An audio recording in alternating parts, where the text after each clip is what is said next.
This episode is brought to you by Prize Picks. You and I make decisions every day, but on Prize Picks, being right can get you paid. Don't miss any of the excitement this football season on Prize Picks, where it's good to be right. It's officially that time of year. You might lose hope in your team, but don't worry. That's why we have Prize Picks to keep you going. Week 5 of football was something special. Tampa's comeback. Philly lost their first game. Don't even get me started on my Baltimore squad. I'm feeling good about Baker Mayfield and the rest of the Tampa squad, but after this week's game, I'm all in on Baker touchdowns. More. Prize Picks is simple to play. Just pick more or less on at least 2 players' stats. If you get your picks right, you could cash in. Prize Picks is the only app that offers you stacks, meaning you can pick the same player up to 3 times in the same lineup. Want to pick more on Baker Mayfield's pass yards, rush yards, touchdowns? Now you can pick all of them in the same lineup, only on Prize Picks. Download the Prize Pick app today. Use code Shannon to get $50 in lineups after you play your first $5 lineup. That's code Shannon to get $50 in lineups after you play your first $5 lineup. Prize Picks. It's good to be right.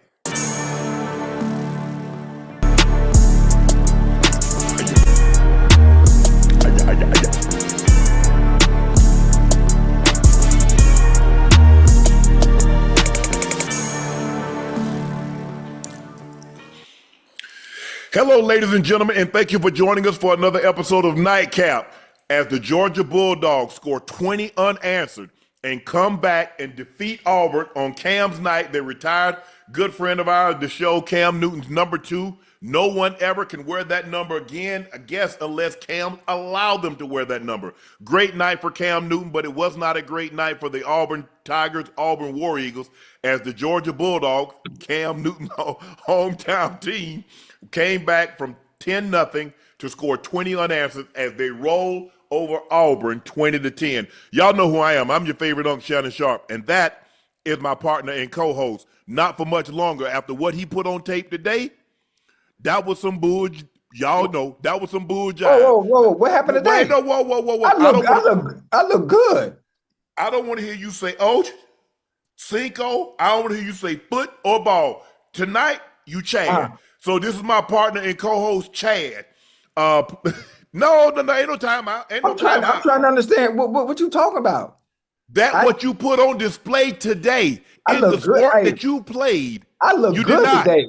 I look good today. Unfortunately, I look great. No, you did not. The ball that came to me, I look great. I was picking stuff off with one hand and all. No. How you let somebody just get the name Cinco yesterday? And he went out. We're gonna get to that. We're gonna get to that a little bit later. That is Liberty City's own Bingo Ring of Fame honoree, Pro Bowler. I don't know, considering how he played today, I don't know how he got all of those accomplishments in the sport that he's supposed to be able to play. That is Chad. Please make sure you hit that subscribe button. Please make sure you hit the like button. And do us a favor, go subscribe to the Nightcap podcast feed wherever you get your podcast from. Chad and I would like to thank each and every one of you for your support and your continued support, because thanks to you, Unc and Chad have been able to grow to heights I've never ever even could have imagined, especially so soon. So thank you very much for your support and your continued support. Please make sure you check out Shea by Laportier. If you cannot find it in a city or state near you, order it online. We'll ship it directly to your door. Please drink responsibly and stay safe. Go follow my media company on all of its platforms. That's Shea Media. And my clothing company, 84 with 84 being spelled out. That link is pinned in the chat. Johnny Manziel, who normally joins us, he's our guest analyst and has the podcast Glory Days, will be unable to join us tonight. He's dealing with technical difficulties, but he'll be back next week. He told Chad that he was very, very sorry that he's not going to be able to join tonight, but hopefully he'll be able to connect with us next week. He said he would, but unfortunately tonight he will not be able to join. The Georgia Bulldogs down the Auburn Tigers 20-10. It looked to me, Ocho, that Auburn was getting ready to deal them a death blow. They were getting ready to go in, make it 17-0, because up until that point, Georgia had done nothing. They might have had 10 yards of total offense, but they got rejuvenated. They scored. Same thing that happened Monday night. Remember, Trevor Lawrence tried to go over the goal line. The guy knocked it out of his hands. Georgia recover it, go down, get a field goal right before the half.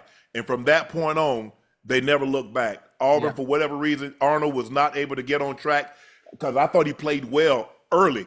But once that play happened, it's like all of a sudden he could not connect with his receiver. He was low, he was high, he was behind, he was in front of, and Georgia dominated. Georgia defense took this game over. Yeah, That's what that was. They took this game over, and I wanted to get number 52's name. That's a bad player. That D lineman. Hey, he the real deal. But he gonna be playing on Sundays. Yeah, when I look at a game like this, Unc, and it comes to Auburn playing a team like Georgia, you got to put them away. You got to keep your goddamn foot on the pedal all the way. No conservative plays, and obviously from the quarterback position, you have to be almost perfect to win a game like this because you know Georgia's built to be able to come from behind. They have the tools, they have the players, they have the coaching to be able to come from behind, and that's exactly what they were able to do tonight. They did. Look, like I said, and Chad, I don't know how you guys felt. I know a lot of you guys watched the game. Some of you guys was watching Texas A&M in Florida, or maybe the LSU South Carolina ball game. But watching this game, I really felt that Auburn was about to deal these guys a death blow. And that was second down. So if they get stopped there, they still get third down. And I don't know if Hugh Freeze goes for it on fourth down.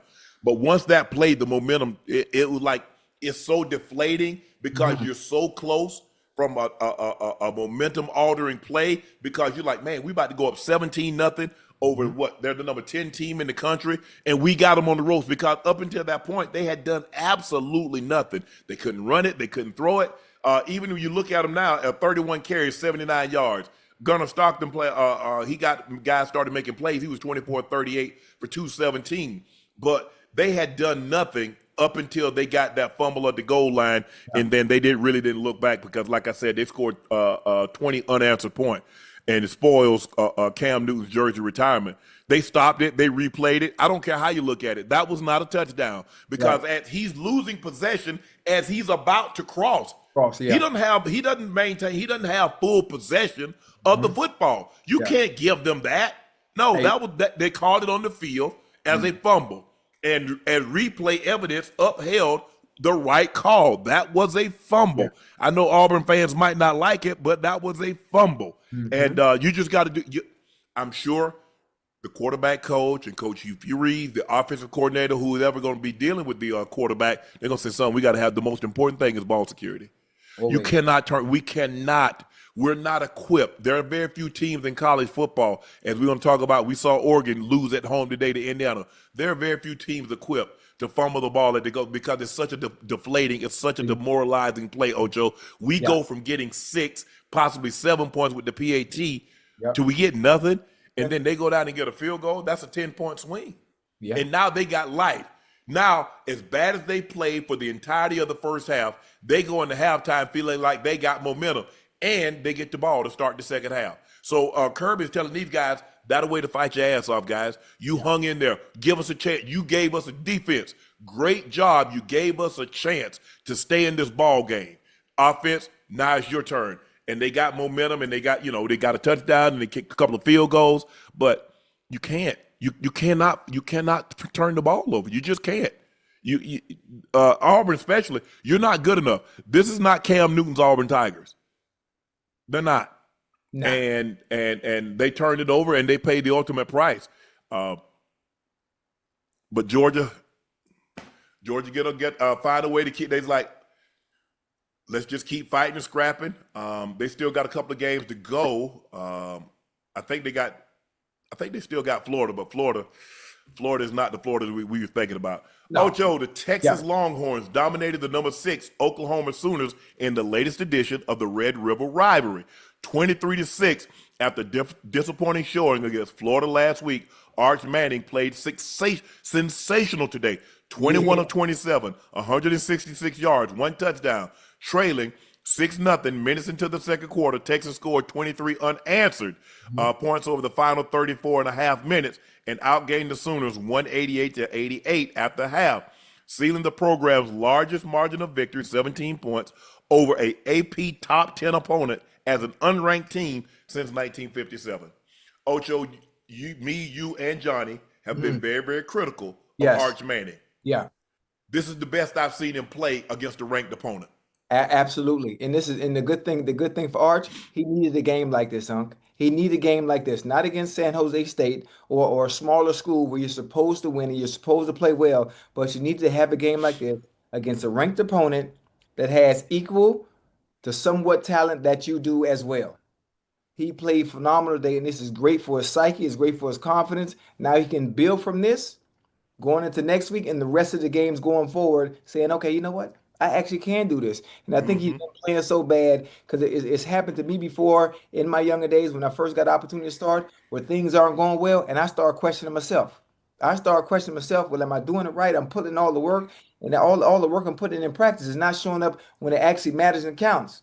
So for Arch to have a game like this today against a very, very good quality team, this is going to be a huge boost for his confidence. So I'm glad he had a game like this so he can go forward and you just stack one on top of another and build from there. He needed this game, Ocho, and rightfully so. I don't think anybody has been out of line by criticizing him. Look, you're gonna have to look, and you're in the SEC. It's like being in the Big Ten. Yeah. You're going to have to win games against Ohio State. You're going to have to win games against Michigan. You're going to have to win games against Oregon and so forth and so on. If you play in the SEC, you've got to beat Georgia. You've got to beat Alabama. You've got to beat some of the upper echelon teams. Yes. He has not played well when he's played conference opponents or out of conference opponents when they've been on his level or maybe a little better. Today, I thought he threw the ball. I thought he was decisive. I thought he threw the ball exceptional on the move. He was great on the move. Now, look, we always knew that he was more athletic than both of his uncles. I don't know if he's as athletic as dad. His dad was a hell of a receiver, but he had a neck injury that ended up costing him his career. So, but we know after seeing him move, regardless of the division that he played in high school, the way he moves, we know he's more athletic than his uncles. The question that we have, can he process information as good as his uncle? Will he be will it transition? Will he translate as good as his uncle? Today, this was the best Arch Manning that I have seen against an opponent that we like. I want to see what he can do against these opponents. Yeah. Because we've seen him against other opponents and it didn't go well. This was sensational today. This was the best Arch Manning, chat. I'd like to know what you guys think. This was the best I've seen him play against a big-time school since he's been at UT. Yeah, he's filled in for when Quinn Ewers went down and, man, Arch needs to start. Arch needs to start. Bro, that's San Jose State. Bro, that's a UTEP. No. When he does that against Bama or Georgia, Ohio State, or like he did today, Oklahoma, Tennessee, now you got my attention. But beating teams that you should beat, nah, that doesn't do anything for me. But I thought today, Ocho, was his best game that I've seen him play in a big-time situation since he's been at UT. Yeah. And so I don't know what's going on with this. What happened? I'm trying to get this. I don't know what it is with this internet. My internet is so slow in here. Hey, but again, I'm telling you, you got to get rid of that dial-up. You got to get rid of that dial-up, man. I'm telling you, spend a little extra cash. Get the fiber optic wires. We got fiber optics. Oh, my bad. We got everything in here. Arch was 21 of 27, 166, one touchdown. They ran the ball 35 times for 136 yards. Look, he didn't have no gaudy numbers, but OU had the one thing we know about Brent Venables. When he was at Clemson, they had, you think of Deshaun and you think of Trevor Lawrence, but their defenses were really, really good. A.J. Terrell, Kristen Wilkins, Cleveland Farrell, Dexter Lawrence. They had Brian Reed. They had guys that could get after the quarterback. They had outstanding defense, and he is a pressure guy. Yeah. So if you thought that, he was going to have, 350 yards against that defense, probably wasn't going to be likely. That is a division. That is a conference opponent. They play each other every year. They're very familiar with each other. But given the circumstances, considering how he's played against big-time opponents since he's been there, this is the best. Look, I'm not saying the guy's going to be Peyton, but I'm saying We beat him up when he played bad. We should be able to lift him up when he plays good. Yeah. That's all Yeah. I'm saying. Hey, now listen, the key words you just said. He played good. He didn't Yes. play he didn't play great. He played good. But this is a confidence builder for him, and it's all about stacking wins on top of another. It's all about playing consistently and stacking those on top of another. And once you get in the groove and only always being consistent and protecting the ball, making the right reads, making the right throws, it'll come. It'll come to you. He gonna be all right. He gonna be all right. Oh, no, I thought he played very good. He didn't just play good; he played very good. You look at the throws that he made on the run, Hmm. rolling to his left, rolling to his right, opening up his hips to throw the ball back to the middle, threw Yeah. on timing. The touchdown, the guy broke free, and he got that there. The big run at the end of the game to seal it, Ocho. You know, I don't know if you trust Eli, but I've seen Peyton run some naked boots and be able to get it and get down. But Hmm. no, he played really really well today, and I'm a firm believer because we beat him up pretty good, and I think rightfully so. I don't think any of the criticism that's been levied by anybody that's been on this platform towards it has been out of line. He hasn't played well based on what we've been told the product is. Hmm. Yeah, like I said, I'm not interested if they beating UTEP. I'm not interested in beating San Jose State or they beating Lesser Tier. You're going to cut your teeth. You're going to earn your keep by beating Alabama, beating Georgia, beating LSU, beating Tennessee, beating Oklahoma, beating those teams. That's when Ohio State, if you played when you played Ohio State and it didn't go well. But when you play teams like that, Ocho, that's how you make a name for yourself. Absolutely. When you step up in competition Mhm. or you play a level competition or you go on the road and you win games, people don't give you an opportunity, don't think you can win or Right. you're not supposed to win because Mhm. you're an underdog or for whatever reason. I mean, Mhm. obviously something you go on the road, you want to win and you think, hey, we got just as good a chance. But Mhm. today he showed me something. That is a big rival. That's the that's our look. Texas and Oklahoma, they steal each other players. We come into Oklahoma and get your guys. You come into Texas and get our guys. Right. And then guess what? We have a showdown the second week. What, second week in October? And for the bragging rights. And you see they bring that trophy out, and everybody's excited and Yeah. celebrating because it's a big deal. Archie Manny, you showed me something today, bro. You absolutely showed me something today. Hopefully they can carry over. Who do they play next week, Ash? Hopefully this carries over and you can build on it. They're 4-2. Think about it. They started the season number one. Yeah. They were the number one ranked team in the AP poll. Hey, where they rank now since they have two They losses? they they just rank. They stink, so they rank. They're not ranked. Like I Uh, said, this is the first time that they've beaten a top 10 opponent as an uh-huh. unranked opponent since 1957.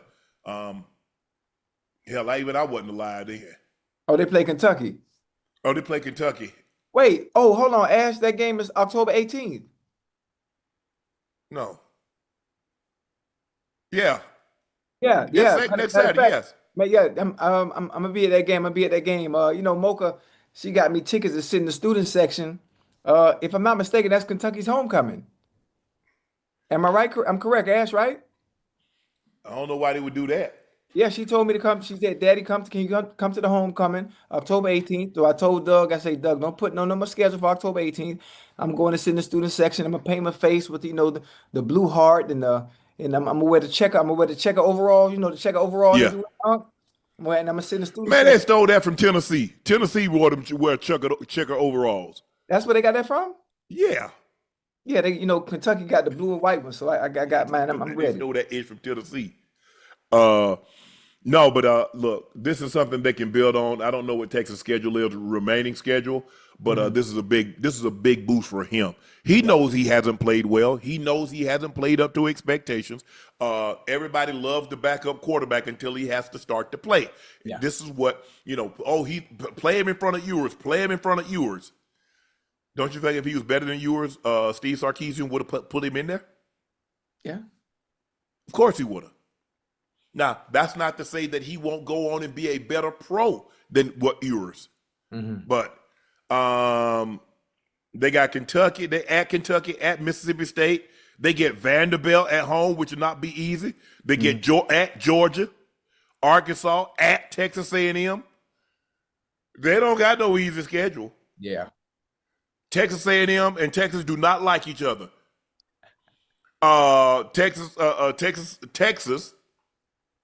A&M actually tried to keep Texas out of the SEC. That's a little bad blood. Hell nah. How can you do that? Huh? How can you keep another school, another You vote not to let their ass in. Oh, okay. That's how you do that. That's messed up. At Kentucky, at Mississippi State, Vandy at home, at Georgia, Arkansas at home, Texas A&M at home.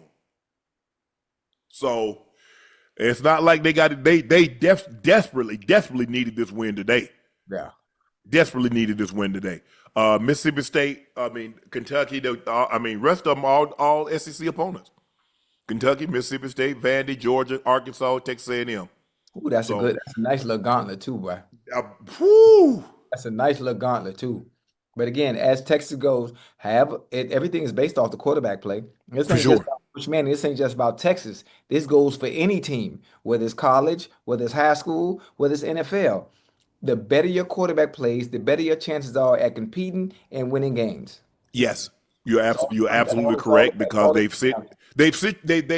the way they've set the game up now, Ocho, the ball is in his hands. The way they protect the quarterback, the way they protect the wide receivers with targeting, especially in college with targeting and all that stuff. Yes, the quarterback, he's far too valuable and directly impacts how well your team plays. Yep. When he plays well, the team plays well. When he plays like crap, it's hard in today's game, be it college, NFL, or high school, to overcome poor quarterback play, especially in today's game. But University of Texas get a win on the Red River rivalry over the rivals, the Oklahoma Sooners, by the score of 23-6. They scored 23 unanswered points to take the win. Drew Aller's college career is likely over, and Penn State, once promising season, has turned into a nightmare. The Nittany Lions lost their third straight game on Saturday, a 22-21 loss at home to Northwestern. Nittany Lions coach James Franklin confirmed afterwards that Aller would miss the rest of the season. Because he played 4 more games each of the past 4 years, Aller has no more eligibility remaining. Only way Aller's career could be extended if there's some type of NCAA eligibility rule. Right. Franklin, after the loss, it's 100% on me, and we've got to get it fixed, and I will get it fixed. But I think now y'all still, Ocho, I remember 3 weeks ago, we talked about this. Mm-hmm. We talked about James Franklin continuously lose games. Mm-hmm. He never wins the game that he's supposed to win. When he goes up against Ohio State, I think he's beaten Ohio State maybe once. Mm-hmm. But he finds a way to lose. And then last week, and then again this week, Northwestern. I understand you lost your quarterback, but you got more talent than Northwestern. Right.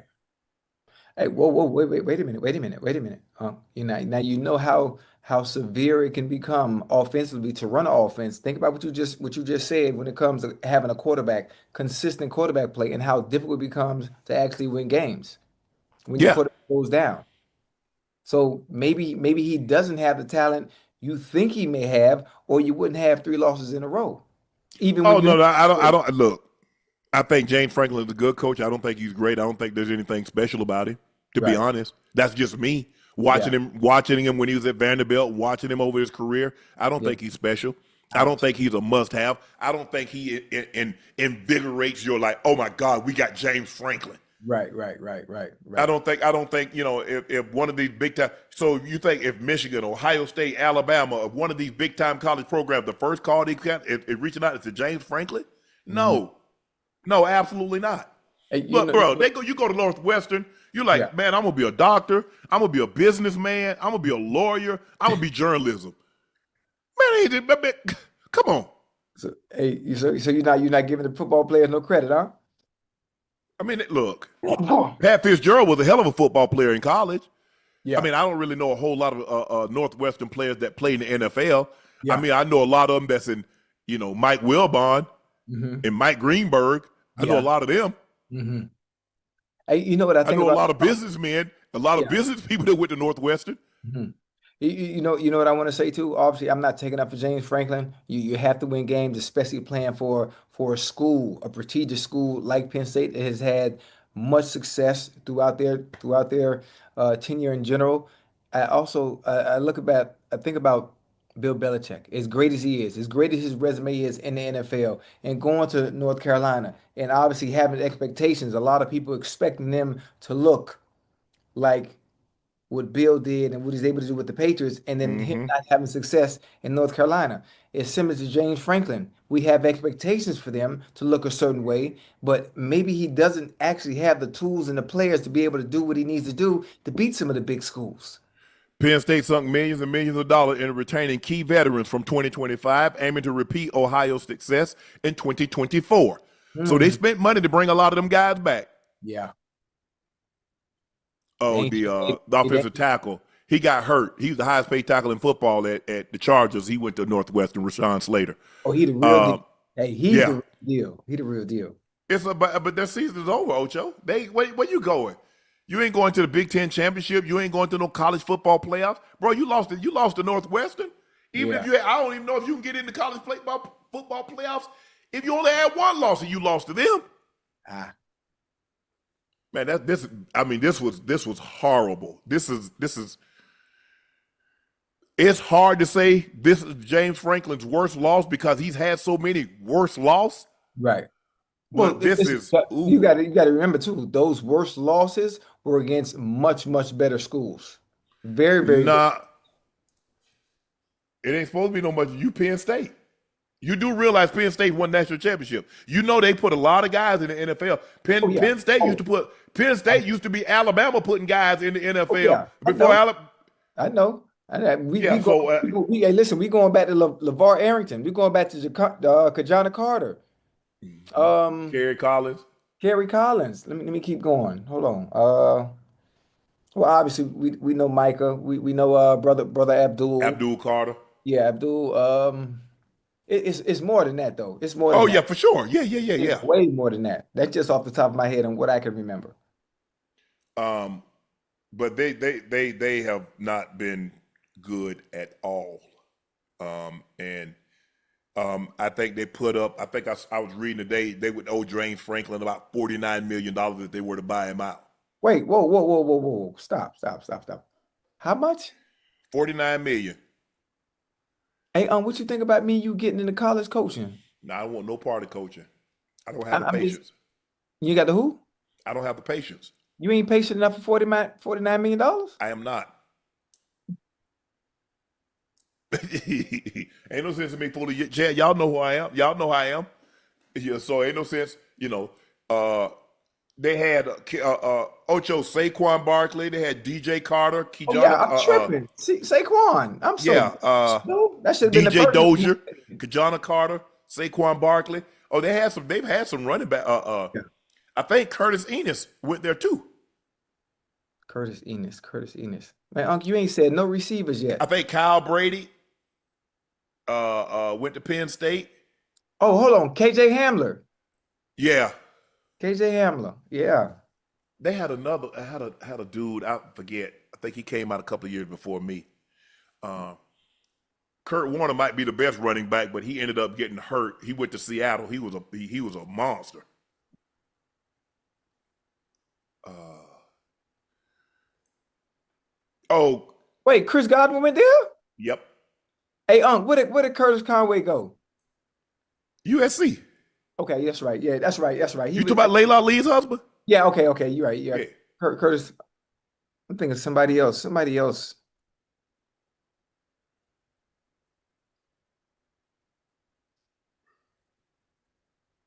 yeah. I don't know, Ocho. OJ McDuffie. Yeah, that's who. Yeah, OJ He McDuffie. went to Miami. He played for your Dolphins, and Yeah. He was there had with a turf toe injury. yeah. Ended up having a turf toe injury, and they injected it, and he kept him, and they Mhm. messed him up, and I think he sued the Dolphins. Damn. Yeah. Ocho, the Indiana Hoosiers Hey, go in to that's crazy. Oregon and they come How? away with a 30-20 victory, snapping the Ducks' 18-game home winning streak, holding them to only 64 yards in the second half. The victory is Indiana's second ever against a top 5 opponent, joining the 1967 win over Purdue. It's the program's first road win over a top 5 opponent in program's history. Hey, Wow. listen, that's one of the few games I wasn't able to watch.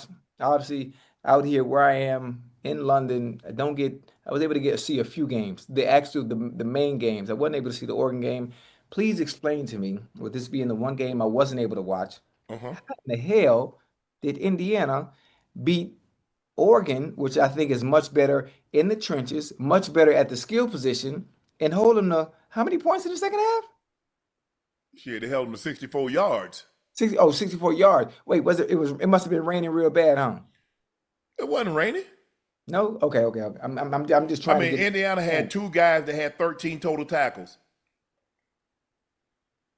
They had 2 guys that had 8. They had 2 guys that had 8 tackles. Oh, they got after them, Ocho. Well, let's see. 3, 4, 5, 6. 6 sacks, 8 tackle for losses, 4 QB hurries. Jesus. That'll do it.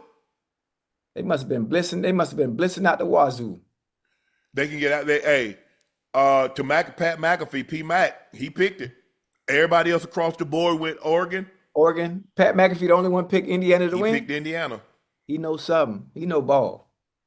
He know Pep, ball. look, Indiana's like, we saw a little bit of this last year and we thought it was like an outlier. Man, they ain't gonna do that. They're like, we tried to show we for real. Mm-hmm. And they backed it up. They're backing up last year, following up, they consolidating in tennis. When you break serve, now you get to serve. Now can you consolidate it? Right. They're trying to consolidate last season with this season. And they're off to a great start. They're not no put. This is not the Indiana that, that I grew up. They had a few good players. Anthony Thompson, he came out with me, a running back. I think he Antoine had Randall. the most rushing touchdowns, something like that. But this team is Antoine really, really Randall. good. Really, really good. It's gonna be. I don't know if Ohio State or Michigan's on their schedule, but they got a chance to go back, Ocho, to do it again. Yeah. Wait, what's Indiana record? 6-0, number 17 in the country. Do they have any other ranked opponents left on their schedule, or is it pretty easy from this point on? Ash, pull up their schedule. Let's see what they're looking like.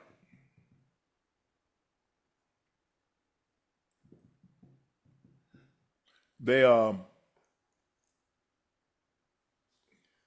say I don't know if they've already played Penn State, but if they do, that's a victory. And I don't know if they played Penn, but that's a victory for them. hell no. Okay, Ocho. Yeah. They got Michigan State at home, UCLA at home. They go at Maryland, at Penn State, Wisconsin at home, at Purdue. They can easily run the schedule. They can easily run the table. They can run that table, but I would say that UCLA game might be a trap game. I don't know what UCLA playing better. Yeah, since the coach got fired, or Yes, he got fired.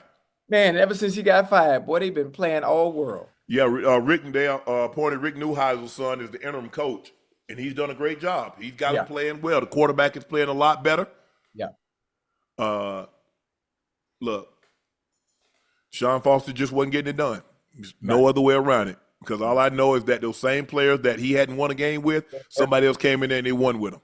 Hey, what is that? Why does that always happen, huh? Why does I don't know.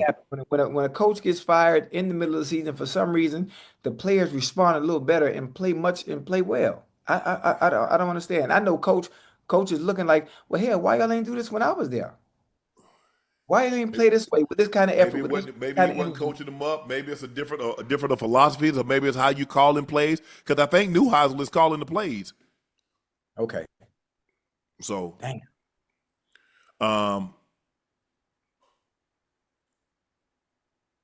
Michigan State, UCLA just dropped the hammer on them. So, and then they got UCLA following that up. Then they at Maryland, at Penn State, Wisconsin, and then they got Purdue. So, my college quarterback is the head coach at Michigan State too. Is he? Yeah, Jonathan Smith. He was my quarterback at Oregon State. Then he was the head coach at Oregon State. Then he just got the job at Michigan State. Oh, I think okay. this is his second year, maybe either second. Okay. Yeah, I think it's his second year. Yeah. That's what so congratulations to IU. Go on the road and knock off the number 3 Oregon Ducks by the score of 30-20. Held them to 64 yards in the second half. Coach Prime returned to the sidelines only 4 days after having surgery to remove blood clots. The CU Buffaloes get their second wins in the Coach Prime era over a ranked opponent, number 22 Iowa State Cyclones, 24-17. He apparently did not sit down during the entire game, and ESPN reported that an assistant on the sideline was following him around with a stool in case he needed it.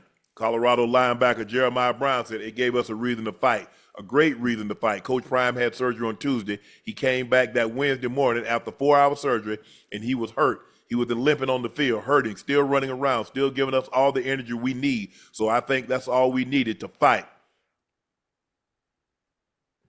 Yeah. It says there are some coaches out there make you want to run through a brick wall for it. Ocho, how impressed were you with what you saw with the Buffaloes?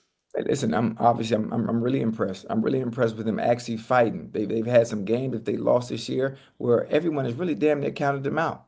They've really counted them out. You go in there, you're playing against another ranked opponent in Iowa Mm-hmm. State, being ranked 22, and they fought. They fought their tails off, and I'm sure Prime having to come out of surgery, still being there, showing up for your players, and it gives you a little bit more will, it gives you a little bit more want to as a player to want to fight not only for your coach, but for your teammates as well. And to show people like this ain't the same Colorado Buffalo.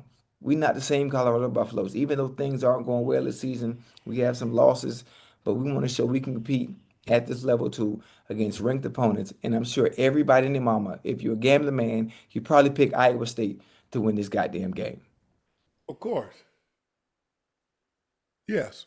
I mean, considering they had only beaten one ranked opponent in Yeah. his tenure. And seemingly, for whatever reason, they don't play their absolute best when they play ranked opponents. So, yeah, if you're a gambling man, if you're a betting man, you absolutely would have picked Iowa State. And I was a little concerned. 37 rushes, 236 yards. But I thought Caden Salter played extremely well. He threw the ball extremely well today. They ran the ball well, 140 rush yards on 39 carries. The receiver had 8 for 128.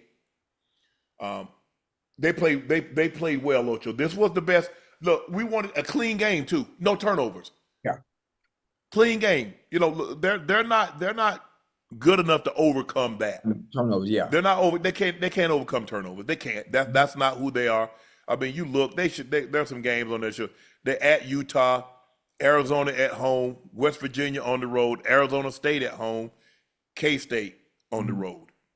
So Utah is always tough. Yes, every time, every year.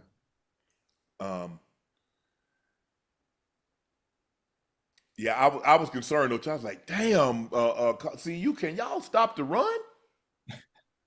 Another 230-yard performance, Ocho. You don't normally win games. You let team run for 230 yards on you. Yeah. God, they possess the ball. So you have to be really, really good when you get the ball, because if they're running the ball like that, but somehow, CU won the time of possession. I mean, the difference in the ball game, Ocho, third downs. Iowa State was 2 of 12. Colorado was 7 of 15. Got to get you every time. Every single time. Third Colorado down. was good in the penalty phase, Ocho. They didn't. It's 6 for 43. You could live with that. Iowa State had 7 for 59, had 1 turnover, interception. Time of possession was damn near even. 29-57 for Iowa State, 30.03 for CU. But yeah, CU. Look, if you're gonna get this kind of play out of Salter, And if they can run the football like this, now you got to do a better. They got to do a better job of stopping the run. I mean, you're not gonna have a whole lot of success giving up 230 plus yards. Again, They ain't got that kind of meat and potatoes up there, man. They ain't got to got that do kind of something. meat and potatoes up there. Or they got to stun or something, Ocho. They got to do something. You can't, because But if you stun, you open up you the do, gap you even do, more. you do. But I mean, Time got to be really, really impressed. I mean, really, really happy with his ball club. Obviously, going through what he's going through, that's not easy. But I noticed something. See, and I looked at mother. I said, well, damn. I know. I said, I know Time ain't on the sideline. He got one shoe on. I said, but it look like he wearing. Is he in his socks? So, but I thought it was a white sneaker. I mentioned it last week. I was like, what? I'm like, damn. And they zoomed it, but they didn't zoom back in on it. So I was like, all right, I'm just gonna chalk it up. Like, man, he got on mismatch, bigger shoe than the other one. But I was like, and come to find out, he was actually in his sock on the sideline. He had a shoe on the right foot, Right. but no shoe, just his sock on the left foot. I was like, well, damn. Right. And going through what he's going through, because I know a lot about what he went through, especially at Jackson State and this last situation. It's tough, man. It's tough. You're like, man. But you talk about somebody that believes that if anybody can handle something like this to go through what he's gone through, Right. he's the guy. He's a believer. He has the faith. But it's not easy. It's not easy. But his family, as he said, has a history of blood clots. I think he had an uncle passed or something from blood clots. So blood clots run in his family. That seems to be hereditary. So it's going to be very, very interesting, man. How much can that body take? I mean, they're carrying a stool behind him in case he needs to sit down, fatigue. But if you just watched him, you'd have never knew he had surgery as serious as a surgery as he had on Tuesday. If you just watched the game, if you just watched him, he looked like Time. Look like normal, yeah. He looked normal. Yeah. But obviously, we know what he went through. I don't know the specific details of what they do to try to clean up blood clots. I mean, obviously, they try to go in there and dissolve them. He's on blood thinners. Probably going to be on those for the rest of his life. But this is a big win for him. I think those kids did him a solid. They did him a solid today, and I know he's very, very proud of those kids because, like after the game, he was talking to the reporter. I don't know her name, but he's like, "Look, God got me. This is about the kids. Mm-hmm. This is about the kid." He didn't know that the kids storming the field gonna cost the athletic department $50K. Listen, I know that. Hey, listen, I know that athletic department is not worried about that little $50K. If we got to pay every time we play at home, we willing to pay that $50K if we can get these results for every home game. Well, they're gonna start increasing it though. Now it's $50K now. They probably double it next time. I mean, look, that's a ranked opponent. Yeah. You hadn't had very many wins over ranked opponents, and it's a home victory. You lost at home to Georgia Tech. You lost at home. No, you lost at home by 3 to BYU, which was a ranked opponent that you really should have won that game. Yeah. Could have easily won the Georgia Tech game. Maybe the season looks a little different. They need to string some wins together, though. They need to string some wins together. Find a way to go to beat a Utah team. I don't know Utah's record. I haven't paid a whole lot of attention to them, but they need to find a way to try to put 2 or 3 wins together. Go up to Utah and play extremely well, take care of the football, turn them over, and get a win, and then come home against Arizona and try to put 2 or 3. Try to get some wins, Ocho, and get bowl eligible. Yeah. Let's see, 1, 2, 3. Right now they're 3-3. So I think you need 6 wins to become bowl eligible. Right. So they're going to have to win, Ocho. They're going to have to win one of these road games. They're going to have to win one of these road games to become bowl eligible.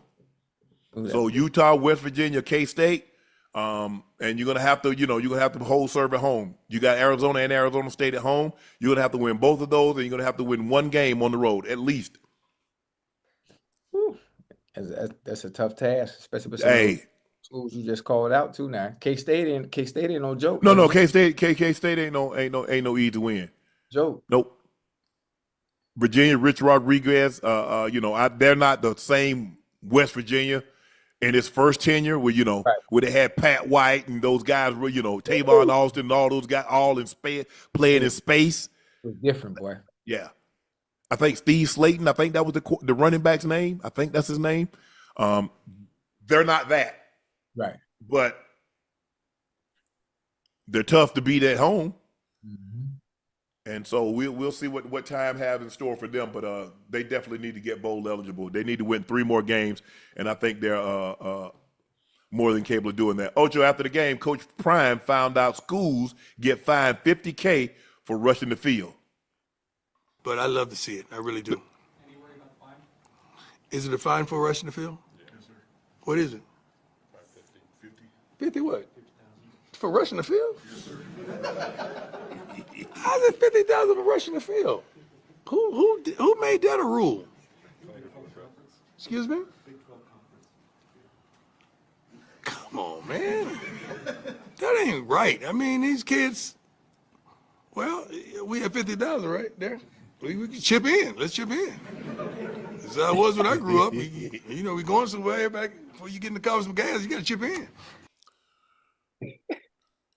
I think it's 250. I think it's 250 in the SEC.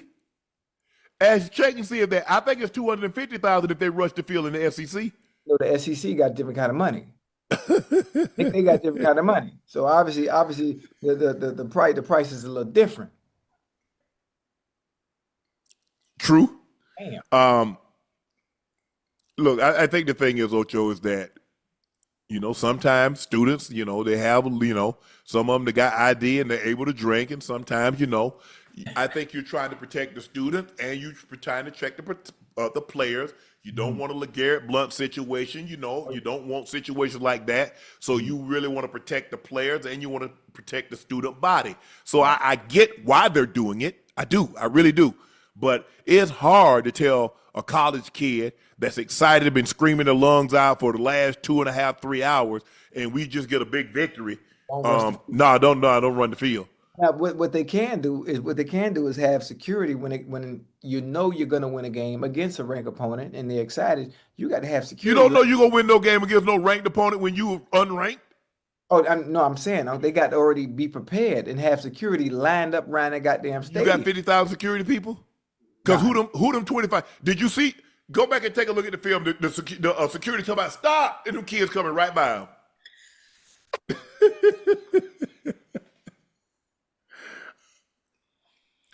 It's $500K for storming the field. Hey, think about that. How do you control a stadium full of college kids and tell them not to storm the field? I tell you what. How do you control that? You can't, because I guarantee you, I don't know if Auburn is ranked, and if Alabama plays Auburn, and they will in the Iron Bowl, and if Alabama has to go to Auburn, right? Guess what's going to happen if Auburn wins? They storm in the field. And guess what? I don't know if Georgia plays Georgia Tech, but guess what happens if Georgia Tech beats Georgia? They storm in the field. Yeah. Hey. It is what it is. And guess what? If Michigan beats Ohio State. Hey, who write the check? That comes from the college, the athletic director. I mean, who? That comes from the budget, the SEC athletic department. Hey, they might well go ahead and write it as soon as the game over. They see as soon as them kids storm that field, that clock hit 0, they might well get the check writing. Mississippi State was fined $500,000 by the SEC for its fans rushing the field following a home win over then-ranked number 12 Arizona State back in September.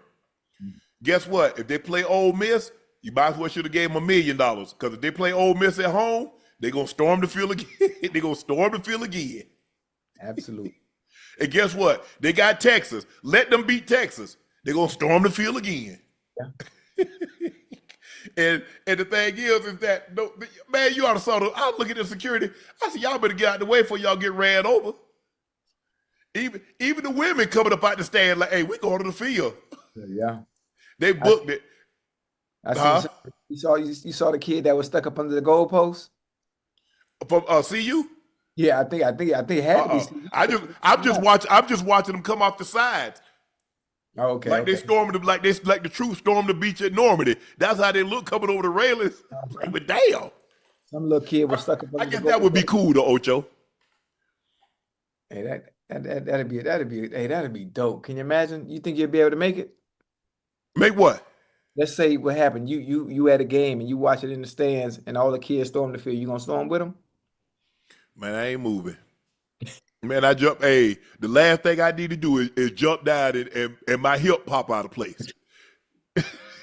Nah, I was saying how I got down in that stadium. That's how I'm getting my black ass up out that stadium. I walk down them steps. I'm gonna walk back up, hit the exit, and come on down. Hell no. Hell nah, man. Man, I ain't young no more, Ocho. I don't be doing all that foolishness. Oh man. I'm gonna let you have that, Ocho. Hey, you could take my hips. You could take my knees. You could take my everything. I'm Well, good. I might need to consider you can't use them to do nothing else. Shoot, who? Man, you crazy? I mean, not from the looks of it. You might have my hips. Why you bull jiving? Hold on. Did you see me today? Yeah, I did. Hold on. Unfortunately. Let me finish. Okay. I play a dependent what? And this, You play a dependent. hold on. I play a dependent what? Yeah, you play a dependent position. Okay, wait. And I'm trying to be careful because I can't talk about, you know what I'm trying to say? Yeah. I know your quarterback. Yes. I'm trying to be safe, but listen, I have fun. I had fun. I was out there, and you know what? My dumb ass. Oh, I'm sorry. I didn't mean to curse. I should know why I'm out there running full speed like an idiot, with not understanding that individual doesn't play with us. Mm-hmm. Where I'm going. So I'm out there. I'm got there going full speed. I'm like, oh shoot, it ain't the time and all that, but hey, it was fun. I had me a good old time. I don't know, Joe. They're a little suspect to me. I know, of course, it's gonna look suspect to you when you're not on the sideline watching in person. I watch it close enough. Hey, but you know what it is. You know what it is. Hey, Unc, you see how fast I still am though? You can't see that. I saw somebody named Cinco. He win the MVP. Yeah, he was like, wait, that's the other team. And the girl that was on your team, she mossing folks. Hey, no, that wasn't my team. That's the other team. That was the other team. Oh, yeah, the one who was doing all the dancing when she yes. started. Hey, she played flag football for real. I'm like, man, where she? I had to ask Fitzpatrick, where she come from? He's like, yeah. I didn't know that. Hey, yeah, because I was like, damn, she can catch. Hey, catch. I'm like, she can really catch. Hey, that was fun. It was a lot of influences. Influences I didn't even know they could ball like that. Duke Dennis, man, I'm like, but Duke, boy, you ain't play no sports. You ain't play no ball. Mm-hmm. All them boys, who man, Cinco out there. Hey, he looked like Earl Little. I'm not Earl Little, Cinco, or Earl Thomas. Yeah, he was all over the place. I'm like, but God, that's how you supposed to have a being. No. There's only somebody. Come on now. You saw my interception. You saw my interception. I grabbed that thing with one hand though. Oh, hold on. All I'm saying, when you gonna bring trophy back? Huh? You participating in all this stuff and ain't brought one trophy home to Nightcap. Hey, these are not individual games. These are team games I'm playing. There's only so much I can do. I can tell you. I'm trying to figure out what team you was on, cause you didn't help nobody. I did what I did what I could do. I felt like AJ Brown. What you want me to do? Not much. I felt like AJ Brown. But I ain't cut up. I ain't say nothing because I understand. Chad, what y'all think, Chad? What the chat understand too. No, the chat don't understand. They say you was on they- some bull diggity today, Ocho. Not me. Hey, everything They came say my you way. was good and terrible. Hey, everything came my way. I snagged that. Kept poop, poop. But did you see my feet? You saw my feet. I still got it like real natural in the back of the end zone. You seen that? Yeah. Hey, my hands was nice. My feet, hey, and the dudes was like, hey, how you still run like that at 57? Ain't nobody say that. Yeah, I was moving. Ocho, I mean, for a guy that played at the level in which you played at, you don't look real athletic. I'm just saying. Chad, what y'all think? Did Ocho look athletic to you guys? Hey, I don't know. Hey, you know what? I don't know what you was watching. I was watching you. I made sure. Yeah. Ocho, that's twice now. I've seen you in celebrity events twice. The basketball, you say you was facilitating. Yeah, I was facilitating. Hey, I don't know what you was doing today. catching everything that was thrown to me and picking stuff off on defense. I say, well, damn. Hey, I look good, bro. You should have came No, to you didn't, Ocho. I I mean, did. no, you didn't, Chad. Hey, hey, listen. Hey, listen. I got to be careful. I had fun. I had I'm fun. glad you had fun. I don't want But to just you is what we call a Chad that Yeah. happens to be a Karen's husband.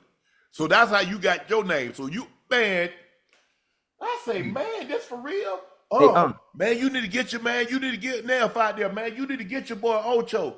I said, well, let me see what's going on. Hey, listen. I said, this man out there bull jiving. I wasn't bull jiving. Listen, I can't complain. I can't argue. If it come to me, it come to me. If it don't, there's nothing I could do. There's nothing to say. That's not the place to be acting a fool. NFL invited me out here. You know, they paid a pretty penny for me to come here and enjoy my 4 days in London. That's all I could do. If it's coming, That's it's all coming. you If it did. don't, it's not. That's Huh? how you, hey, what they paid you to do, that's what you did. Come enjoy yourself, you enjoy yourself. Because Ocho, hey, boy, I tell you what. I tell you what. Tomorrow I'm going to see your Broncos play at Tottenham Hotspur Stadium, and if they don't show up, you better not say foot or ball. If they get beat by the Jets, you better not say nothing tomorrow. all I know, Because I gave my all today. I well, gave that my wasn't all, much. huh? That wasn't much. It don't look like much, but there's only so much I can do. I can't. Man, hey, maybe it's too many cigars. Maybe you need to cut back Hey, to hey, one a day.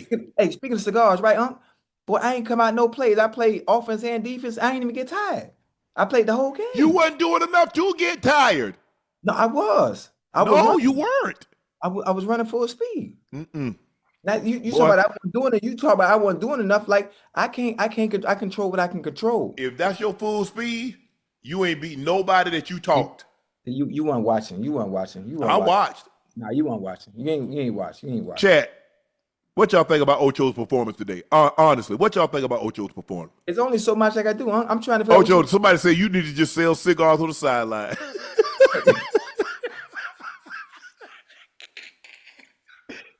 Hey, listen. If people know football, if they understand football, and you watching, then you already know. I have to be careful. I can't say what I want to say. You know, it's just. But I have fun. I know one thing. I'm fast as hell. All I know is you said you gonna score you about 3 or 4 touchdowns. Yeah. That's what our chat, Hold that's on. what our listeners, that's what our subscribers Can were I, expecting. can I ask you something? Do you want me to do? How am I gonna throw? See, I'm trying to be careful. Okay, right, right. I mean, would you want me to throw it to myself and then run and go catch? No, Okay, you wasn't okay. getting open. Okay, not.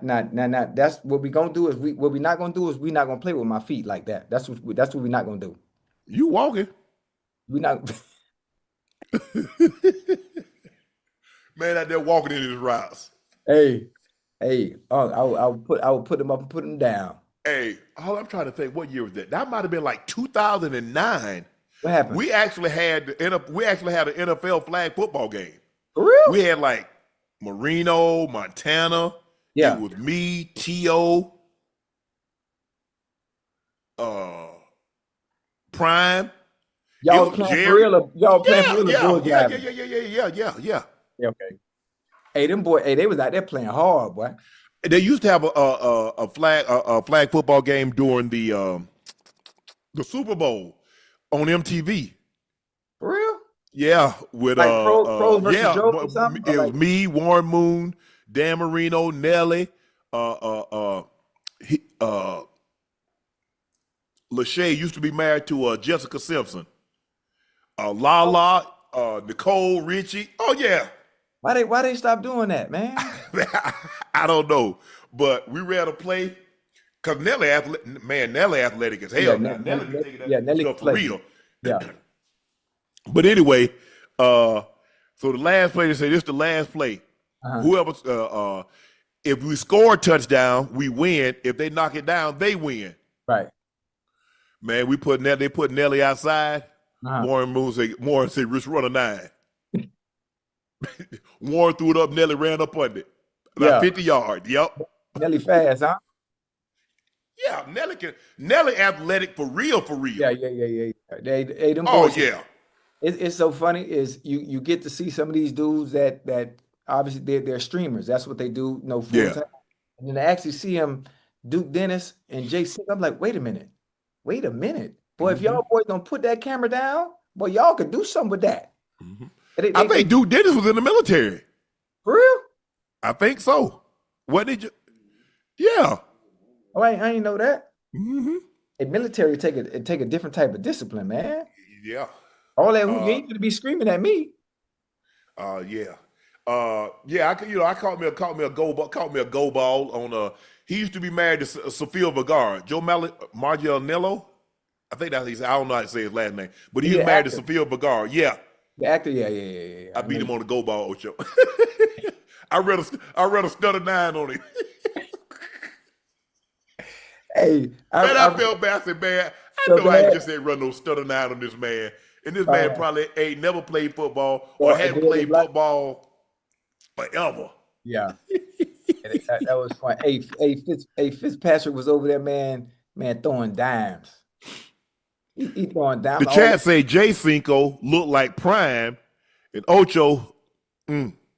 What? Hold on, he ain't look like Prime on me. Ocho, the man catching touchdown and he looked like Travis Hunter. He out there catching touchdowns and picking it off. Hold on. What they got to do with me? I didn't see none of that from you. What that got to do with you is that Cinco, he might be the real Ochocinco. Well, okay, but listen, they throwing him the ball all the time. I see him picking it off. He playing like Ed Reed. Well, he wasn't picking it off. He in center field going to get it. Listen, you still. I'm trying to understand what you want me to do. I want you to do more than what you did. I don't know what you need to do, but just do more what you did. You know what that would take? That would take for me acting a goddamn fool on the sideline and saying, "Get me the ball every goddamn time." You used to it. You done it before. Do it again. That's it. I'm in real games on Sunday at 1 o'clock. That's a real game. You making us look bad. No, I didn't. They might not invite us back to nothing. Oh, no, they're gonna invite us back. They're gonna invite you back. They gonna invite me. I ain't doing nothing. I ain't doing nothing that require me to do anything above a walk. But listen, I coach. But listen, you know what you got to understand is how I have to play it safe is the fact that they keep inviting me to these things. I don't want them to remember the old person because if it was the old Chad, I would have been snapping on the sideline. I don't want that because I want to keep getting invited to things like this to be able to have fun and enjoy myself. Man, I remember I coached in that All-Star game. I can't make it about. I can't make it about me. Okay, I appreciate that. I got to be careful. Got to be careful. Man, I coached in that All-Star game in Indy, NBA All-Star game that's with the celebs. But hey, Cashinot? Yeah. I had a Puka. I had Mike on my team, Jewel Lloyd. Yeah. Jennifer Hudson. Nah, Jennifer Hudson was on the other team. But anyway, man, my knees and back hurt so bad, all that standing. I said, I don't know how them coaches do it. Hey, you had anybody that could hoop? Man, Puka. Oh yeah, I forgot Puka know how to play. Yeah. Micah had like 30 points, like 20 rebounds. Jewel Lloyd. Yeah, we had a couple of hoopers. Yeah. We had a couple of. Hey, you know who you need to see who that goddamn T. Higgins and Devontae Adams. Oh yeah. Oh my God. Boy, it's nice. Ocho, that's how your boy used to hoop. Before I gave it up. Don't do that. Ocho. Okay. Don't do that. You got show me some footage. I know you got VHS tape. Show me some VHS tape. Ocho, we didn't record stuff like that. So I have to go off your word because if I say I don't lie. Hold on, let me tell you something. If I say I did something, you can go to YouTube, you can go to Google, and you can actually see it. You can see it. Based on you and how you add yeast to a lot of stories so they grow. Whoa. I don't add yeast to nothing. Anything I say I did on Sundays, it's You can Google it. NFL Films can provide you with any information you need. When I say Everybody talk talking about, trash, YouTube it's buff. out there. Huh? I wasn't always when I first got in the league, I wasn't like this. You was that size. Mm-mm. How much you weigh when you played? 32 was my 220. heaviest, So what you weigh right now? like 51. Oh shit. Well, you're lying about that. Yeah, I was about 232. I was about 230 in 2005 and 2008. 2005, I was about 230. But We got to talk about boosts, huh? We got to talk about boosts, man. okay, we get to that. Yeah, yeah. A-ranked Alabama held off number 14 Missouri 27-24 to give the Crimson Tide their 5th consecutive win. Ty Simpson threw for 200 yards, 3 touchdowns, including a clincher on 4th down to Daniel Hill with 3:16 to go. Jam Miller added 85 yards rushing before leaving the game with a concussion in the 4th quarter. Alabama has won 7 straight over Missouri, dating back to September 8th, 1975. Man, look, Yeah. I haven't been able to watch all the quarterbacks play, but it's Yeah. hard for me to say that the quarterback playing better than Ty Simpson. Now, he don't have the gaudy numbers. He's not throwing for 300-400 yards, but boy, he's doing an unbelievable job of getting the ball out of his hand. And Ocho, I don't know what's going on with Ryan Williams, but we might need to have an intervention, Ocho. Wait, whoa. What happened to him today? That's another game. I can't get no Alabama games. I handle One target, no catch. Wait, well, that's not on him, is it? That's not on him, Unc. They have to get him involved in the game. He's there. Well, a lot of times he's been retrieving lately, Ocho. They've been throwing it to him. He drop it. He pick it up and hand it to the official. Okay. I mean, you watch the game. So Yeah, don't do that now. I've seen the past games, Yeah. But he's their most dynamic playmaker. Well, he can't be dynamic if he's dropping the ball. He's electric. We're basing that on what we saw last year. Has he been dynamic and electric this year? He showed flashes of it, but he's had inconsistency with the drop, though. He's had inconsistencies with those drops. That man making $2 million a year, Ocho. I need consistency. Right. See, now we can call it like we see it because we like Ocho. Hey, man, look here. He 18. He 18, but he making $2 million. We used to say all the time, Ocho, man, they don't get paid. They're getting paid now. Okay. So we get to judge them a little more harsh, harsher, a little different. and the critique needs to be a little more firm than what it's been in the years past. Ty Simpson, 23 of 31, 200 yards. They had 44 carries for 125. When you got a guy that dynamic, freshman All-American, and he doesn't even show up on the stat sheet, Ocho, something going on. I don't know what is something going on. I don't know where his head is. Something. I don't know if he's having issues at home. I don't know if he's having issues at school. But something. You don't have this kind of precipitous drop without something bothering you. I'm gonna talk to him, huh? I'm gonna talk to him. I'm gonna give him a nice little call. Nice little call. I'm gonna talk to him. Because there's no reason. Obviously, when what you did your freshman year was unbelievable. Not only did you leave high school early. Yeah. Well, you look like you was basically number 1 and 2. It was out of you and Jeremiah Smith is the best goddamn receiver in college football last year. So whatever's going on, I'm gonna reach out to him and talk to him because expectations are high now. We expect you to build off what you did last year. Yes. So I'm not sure what it is. But people's like, well, he's injured. Well, sit out. You're not doing them any good. If you, Ocho, this is what I tell people. Yeah. If you can't have the same impact that you have if you're not injured, you shouldn't go out there injured. Because you going out there injured don't do nothing. Right. Tell me how that helped. He didn't help them win today. No. Mm-hmm. So if you can't help them win, Ocho, I'm just trying to figure out what are you doing? What are we doing? Can I say something real quick about that Go ahead.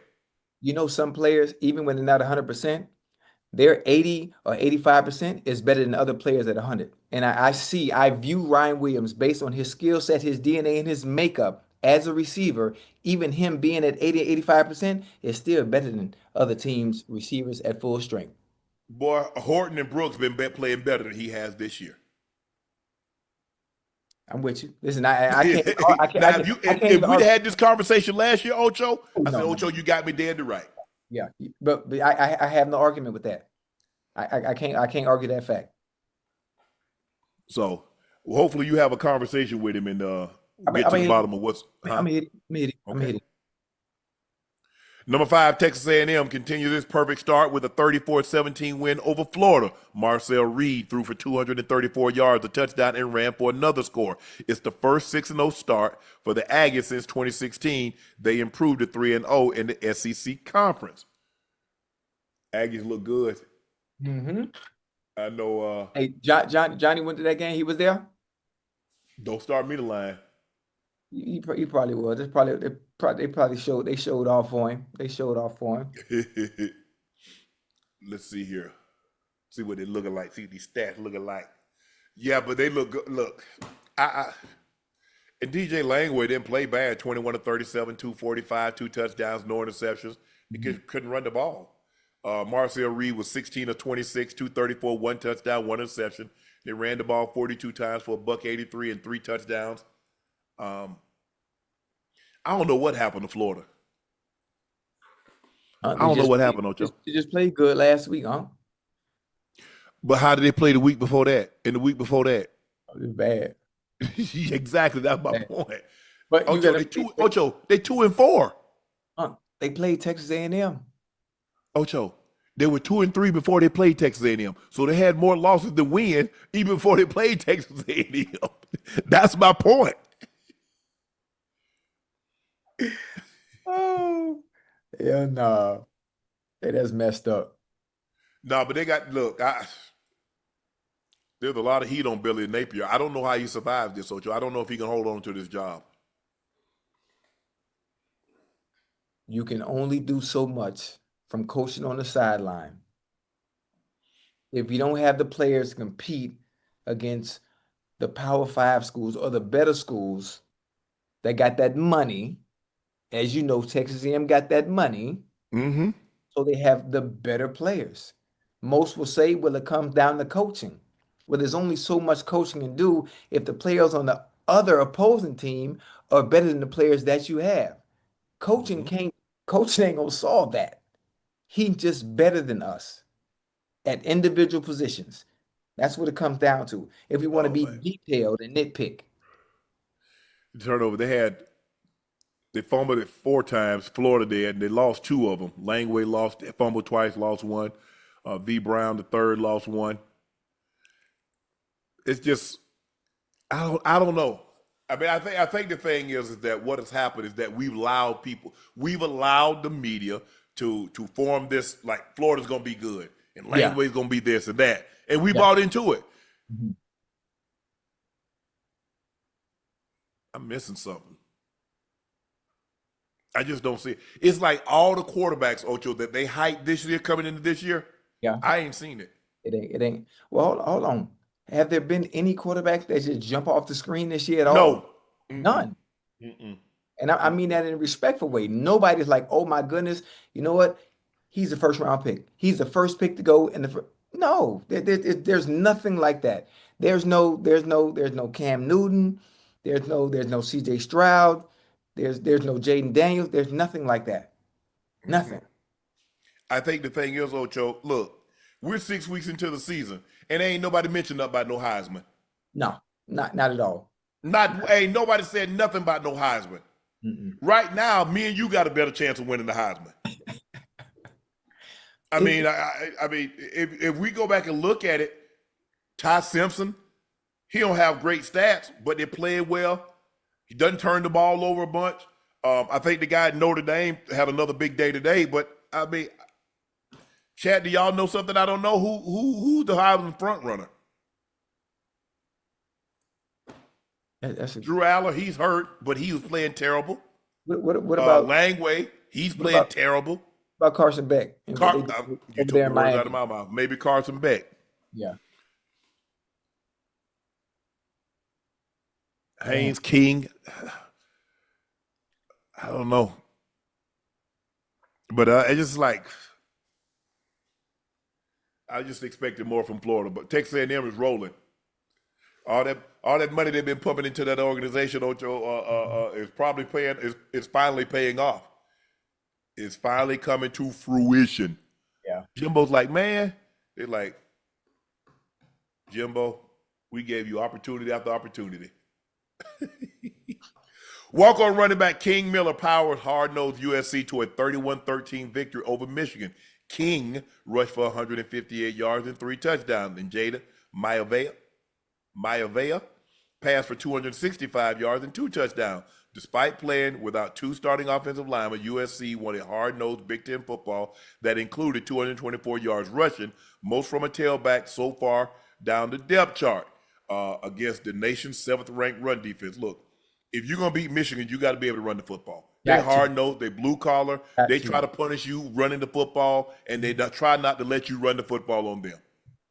And USC beat their own game. USC beat Michigan at their own game. Yep. I hate to say this, but when I view USC as a finesse team. I view them as a finesse team, not no physical. I mean, there's physicality in the game of football in general, but you don't view USC as that. You just don't. They always have a nice running back, and they always have nice receivers, and they're gonna throw that thing all over the place. Reggie Bush ain't walking through that door, but what they had tonight in the running game was damn good.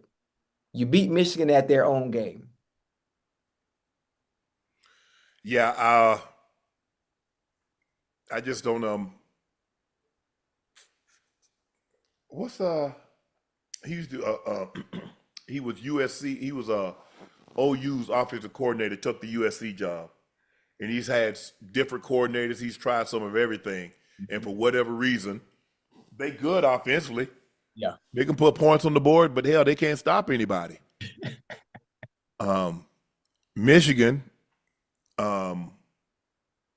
quarterback as a freshman, Underwood, and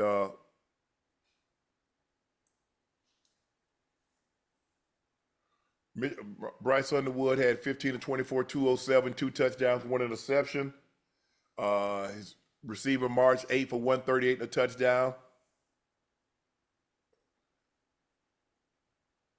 But USC in the Coliseum, they get it done. What's USC's record? USC 5-1, Ocho. Yeah, I forgot who they lost to. Yeah, they 5-1. But we'll see. Remains to be seen, because I don't trust their defense. I don't. Because normally what happens when you expect them to do something, their defense lay an egg and they give up 50 points. Listen, what their defense did tonight. They did. Bishop Fitzgerald made 2 interceptions, and the highlight is strong effort by the USC's defense. Is Dalen Lynn still the DeAnton, still the DC at USC? Oh, shoot, I don't know. Check and see if DeAnton Lynn is still the DC.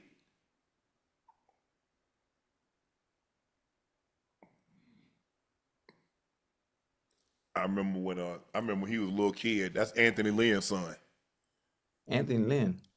Yeah, the coach, A. Lynn. He used to coach the Chargers. Really? Huh?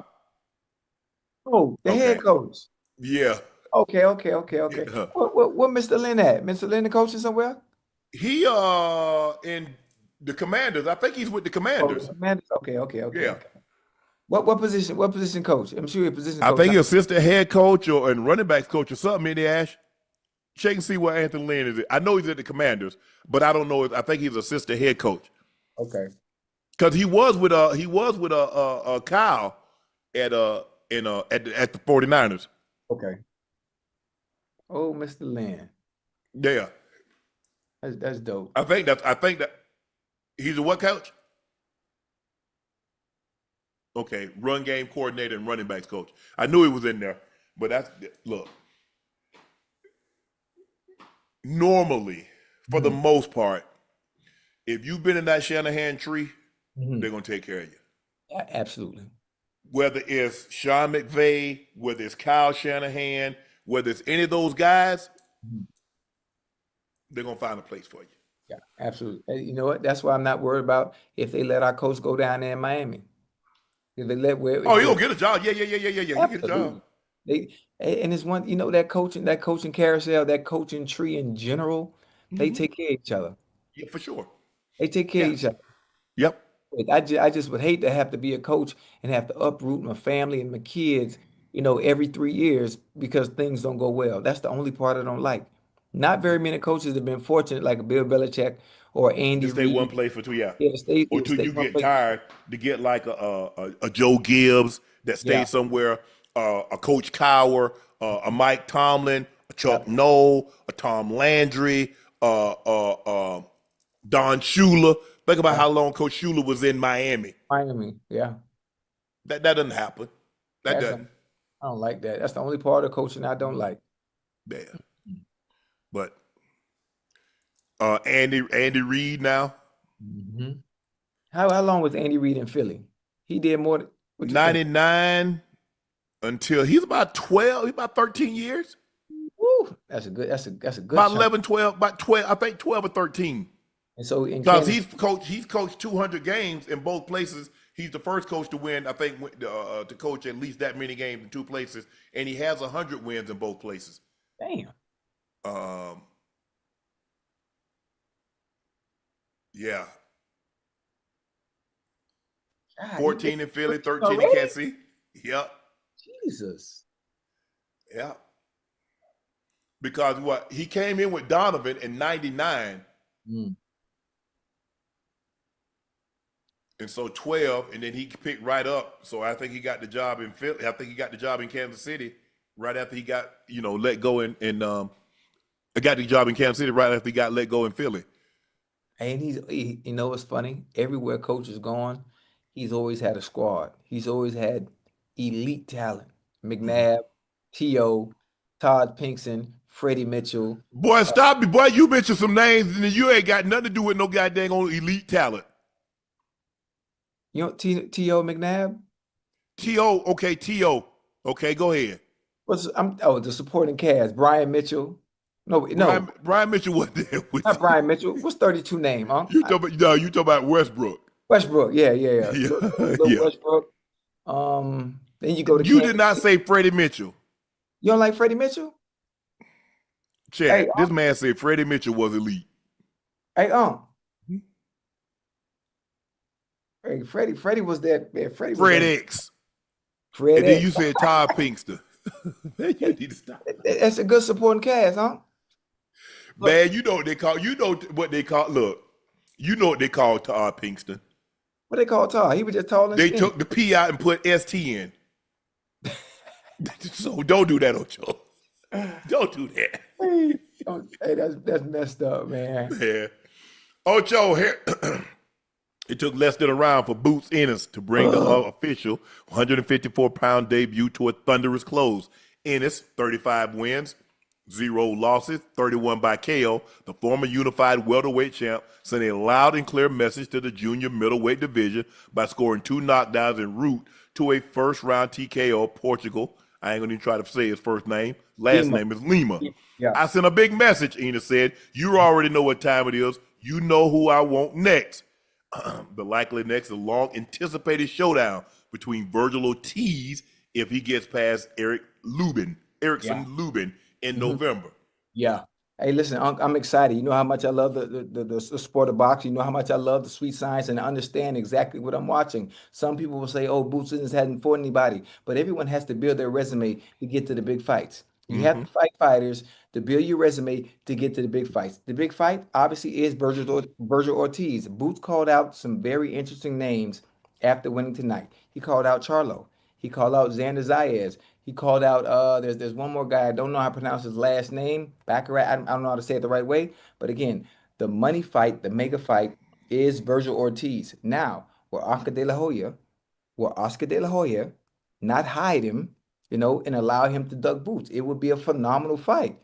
Understanding, I predicted. If you watched Lima fight in the past, you understood this is probably how the fight was going to go. I didn't think it would end this early, based on what we saw from him in the past. But Virgil Ortiz is really no different. Great fighter, superb fighter. Obviously, he keeps that same high guard that Lima had tonight, and it can be trouble for him going to this fight against Boots. If and when it ever does happen, Boots is too skilled, being able to fight on the inside, being able to fight from distance, being able to switch at any point. So I can't wait. I'm excited, and I think the only person right now who can give Boots a problem, who can give Boots an issue and give the fans what they deserve in the ring, and that's probably me. That's probably me, Unc. I'm just gonna be honest with you. Like I Man, honestly, clean your clock. who me? I'm probably Unc. I'm probably the only one who isn't scared of Boots, who's been in the ring with him multiple times, sparring. That could probably I give him that work, Unc. No, I give him that work. you ain't beating the 140. Who, man? Man, please. But hey, Boots, I know you probably gonna. Hey, Boots, I know you're gonna probably see this, man. Congratulations. Listen, all the hard work, obviously, you put in through camp. I know you had one hell of a camp. Coming off sparring with Canelo, preparing him for Bud, is probably why you looked as sharp and as sharp and as solid as you did tonight. Kudos, congratulations.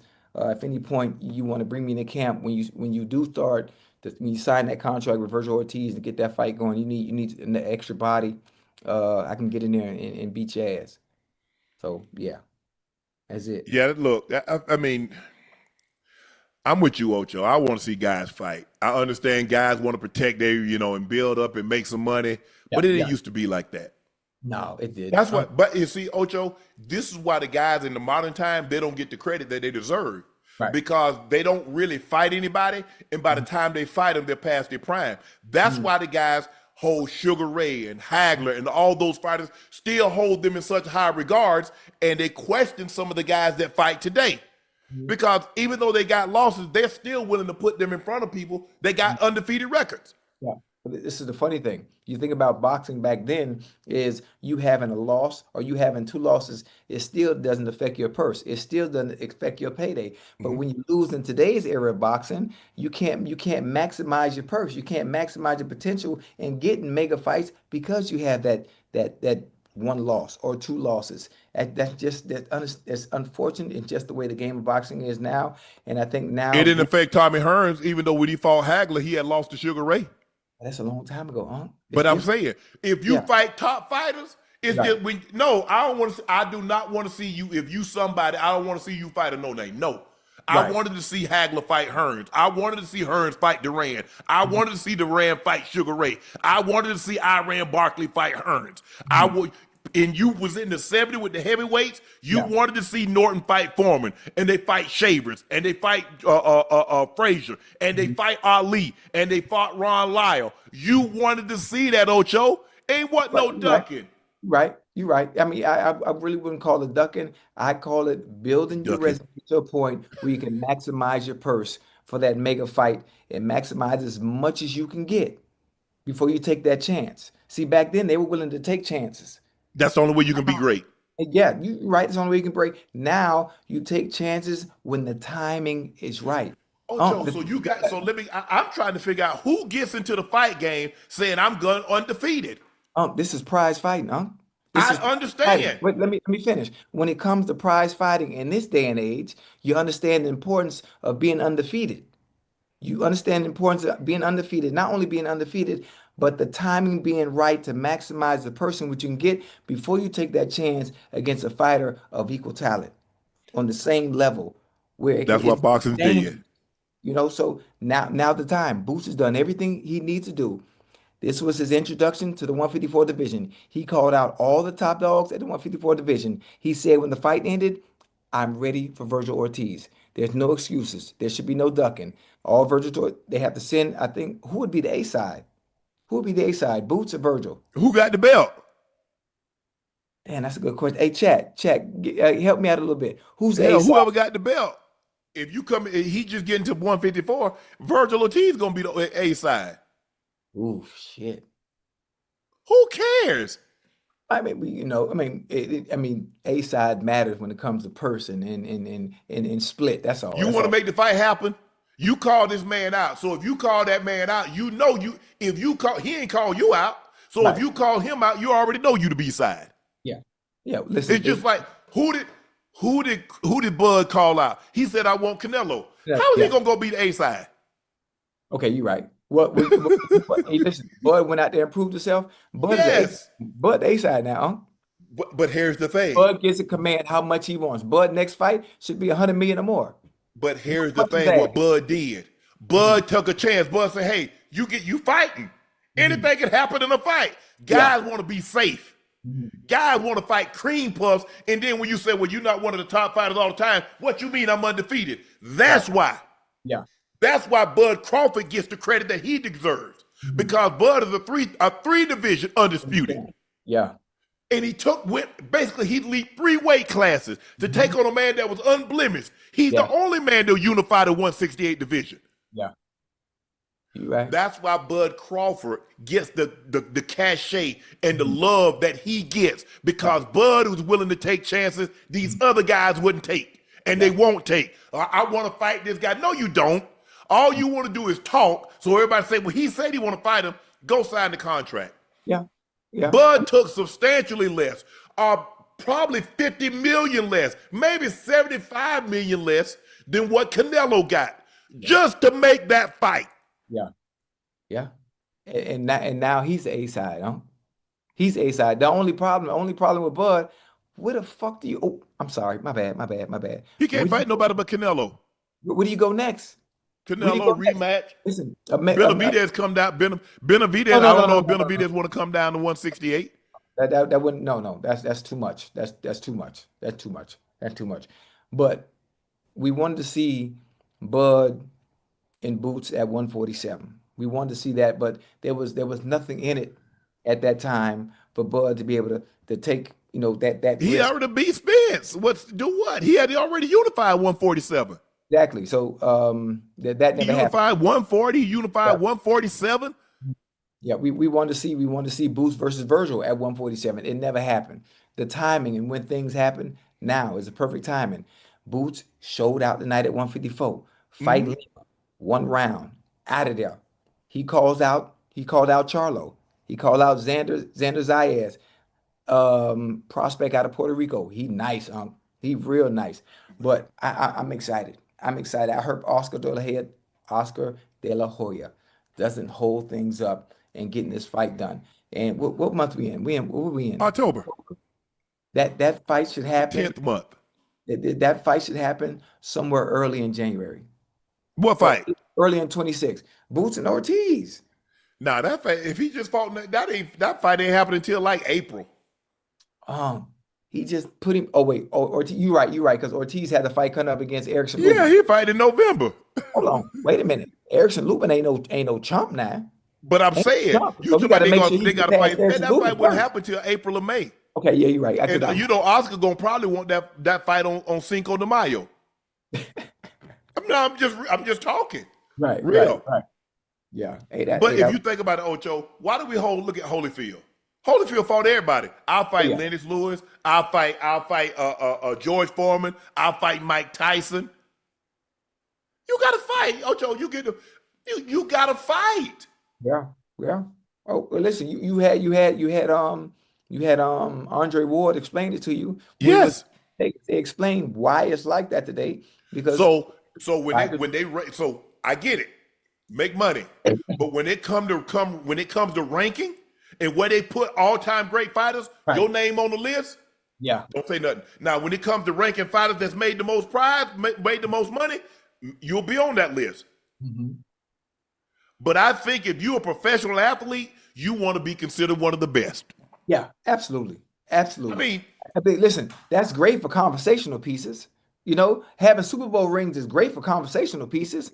Having belts is great for conversational pieces and topics and barbershop talk. But man, them boys, they worry about that money. I tell you what, I would ask Tom Brady, say, Tom, would you rather have an extra 50 million or would you rather have those two Super Bowl wins? That's that undefeated season. You talk about a quarterback that's worth 400 million. Like, come on now. That's different.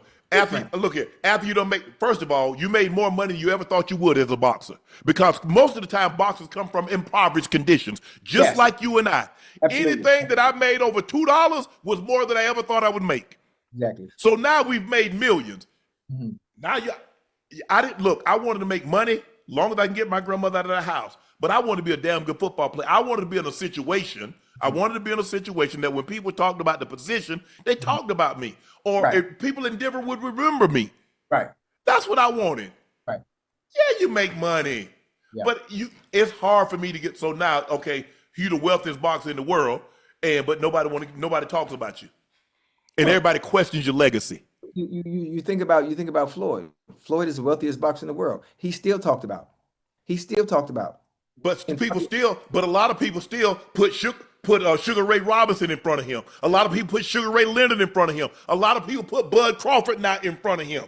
That it should be a no-brainer. Yeah, you're right, but I don't think especially when it comes to Floyd, he's not worried about who they put in. No. But everybody can't be Floyd. Everybody's trying to be Floyd, but they're not gonna be Floyd. No. That's the problem, Ocho. I get it. Floyd is a very unique situation. Floyd needs to be set aside. Stop looking at Floyd's career and how Floyd did what Floyd did. Mm-hmm. Look at your situation. You're not gonna be Floyd. Yeah. Even if you end your career 45-0, 52-0, people ain't gonna think of you like Floyd. Oh, matter of fact, great example, Unc. Great example.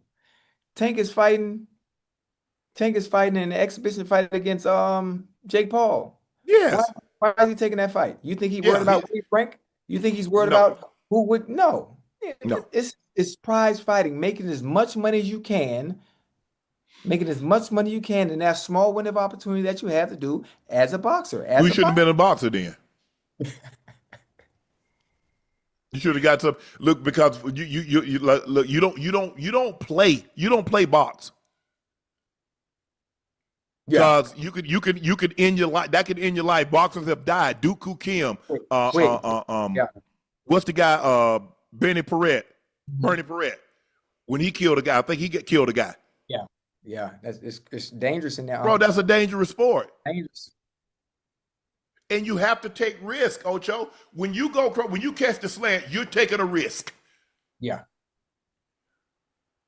Slant's one of the most dangerous. Slant's way more dangerous than a 9 route. You cut your teeth running the slant route. Mm-hmm. Well, but that's what makes certain receivers unique. Yeah. And make them special. Mm-hmm. I just, like I said, look, you got into this sport, you understood what this sport entailed. Yeah. That's why boxing is dying. They keep asking, well, why boxing dying? Because the greats won't fight. They won't. Shakur and Tank should be fighting. Like you said, Boots and Ennis Boots and Ortiz should be fighting. It's coming. But the problem is you got too many sanctioning bodies. You got the WBO, the WBA, you got Ring, you got the IBF, and you got too many bodies. Just imagine if you had 5 football bodies. How the hell we gonna find out who the champion is? Yeah, you're right. Everybody want to protect their fighter. Don't nobody want to see their fighter lose. Yeah. So I'm gonna protect him. Mm-hmm. And listen to me, honestly, based on skill, and if you actually enjoy boxing and know what you're watching round by round. I'm not just about getting in there and knocking people out. My favorite and most exciting fighters to watch, because I actually know what I'm watching, obviously Bud is one. Watching Boots fight and Shakur Stevenson. A lot of people say Shakur's fights are boring. They're not boring if you know exactly what you're watching. Right. He puts on a masterclass offensively and defensively every effing fight, whether he's on the inside, whether he's at mid-range. I mean, it's like, how are you doing that? How are you doing it? Because I actually know what I'm watching. I understand the sweet science now, where I'm just not in there waiting on a knockout. No, I'm seeing everything develop round by round. I'm seeing how they feel each other out. Okay, this ain't working. Well, I'm gonna do this in the first round, and I'm gonna see if it works in the fourth. There's just little nuances of it, man. I think when I hear people talk about fighters, oh, they ain't fighting nobody. I'm like I don't think y'all understand how difficult that sport is in general. It is. But Ocho, I remember when Shane Mosley fought Winky Wright, fought Vernon Forrester, and they fought this one, and they fought that one. Wasn't nobody ducking. You had to fight. Hagler had to fight Hearns. Hearns had to fight Leonard. Leonard had to fight Duran, and so forth and so on. You had to fight. Yeah. But you got the box sanctioning bodies, and you got the zone, and you got Top Rank, and you got PBC, and you got this one, and you got that one, and the WBC, and the WBO, and the WB this, and the IBF, and Ring Magazine. And I'm gonna protect my fighter because I got the golden goose. And long as he undefeated and he with mine, y'all want. Hey, you know who gonna make boxing great again? Goddamn Turkey. Goddamn Turkey. Turkey gonna get them boys from hiding behind whatever they hide behind. These coaches not gonna be able to hide them because Turkey gonna throw that money and it's gonna force you into taking a chance and fighting someone of equal talent, That same level, where you can get yourself hurt. Something gonna happen. yes, Something gonna you got happen. to Ocho, because look, first of all, you know, in order to knock somebody out, you got to subject yourself to get knocked out. Because you got to, ain't nobody Gotta be throwing no punch vulnerable. like this. No, you gotta be vulnerable. Yes. Gotta be vulnerable. See, that's why I That wish. see, That's why I wish. you see what you said, Ocho? But You got to be vulnerable. you have to. So knocking somebody out is like falling in love. You got to be vulnerable. You got to open yourself up. Oh, Are you willing to open yourself up, Ocho? got the Debo. The Debo. I hope James Harrison see this. I can't wait till I see you. I'm gonna punch you in your face. I'm gonna punch you in your face. I don't care where we see each other at.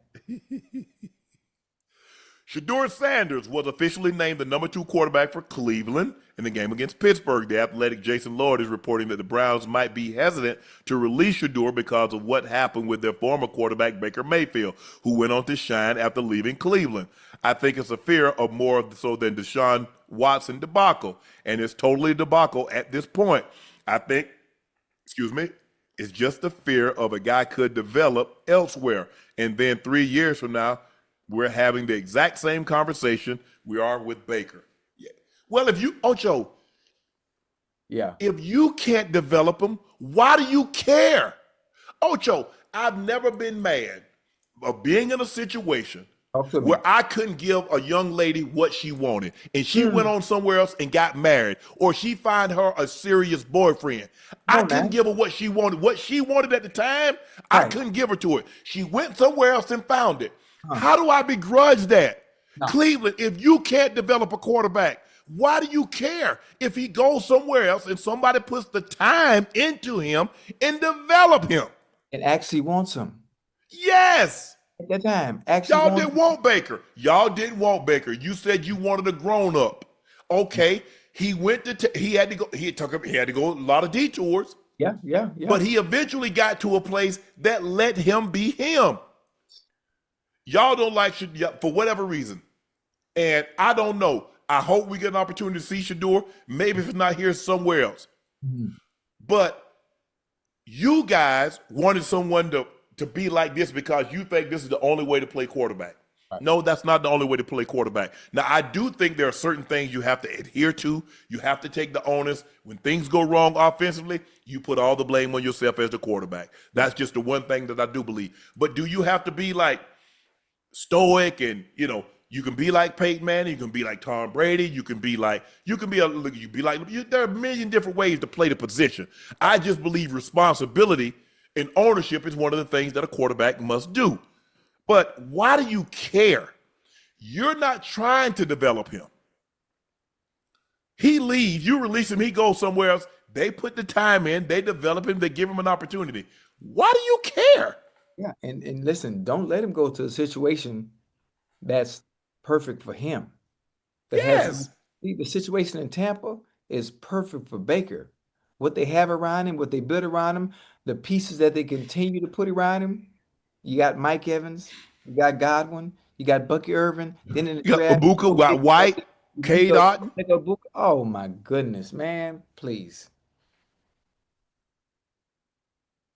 I just never understood that. I never understood that because I look at and I just equate a lot of things because look, I've dated women that's gone on and gotten married. I wasn't ready at that time, and that's not where I was. You go marry him and you go do what?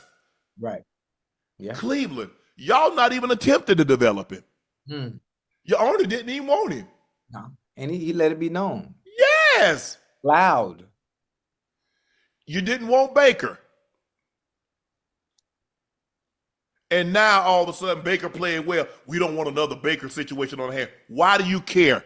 You didn't believe Baker could play. You didn't believe Baker could lead because you didn't like the way he was. Maybe he was braggadocious. Hey, the man is confident. The man did win a Heisman Trophy as a walk-on. The man walked on in Oklahoma Yeah.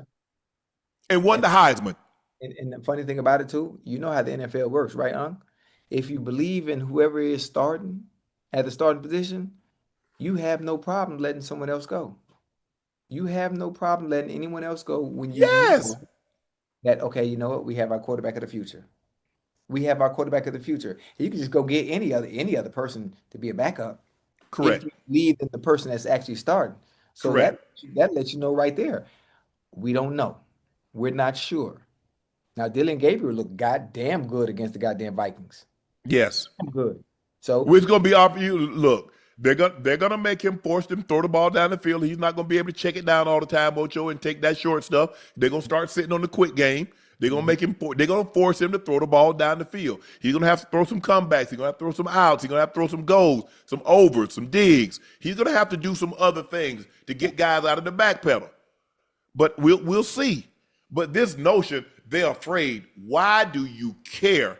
If I'm not willing to invest time, effort, and energy into this individual, why do I care if they go somewhere else and succeed? You fired me from this job. Well, we don't want to fire him because, he might go to somewhere else and blossom. Why do you care? You don't want me here. So let me go somewhere where they do want me, that's going to give me an opportunity no matter what a job is. yeah. You fired me because clearly you didn't think I was good enough to do the job. Whatever the job is, whatever the task that you had set for me, you didn't believe I was good enough to do it. So if I go somewhere else and the task that they have set for me, I'm able to do it, why do you care? Yeah. Listen, ego and pride make a fool of us all. I think there's something better out there. You know what? Forget that. I'm going to go ahead and let him go. Yes. It already happened once. So now you look at Baker succeeding. Okay, we don't want to make that mistake again. Well, first of all, y'all general manager ain't Jason Light, so he can't pick players. Let's start with that. So,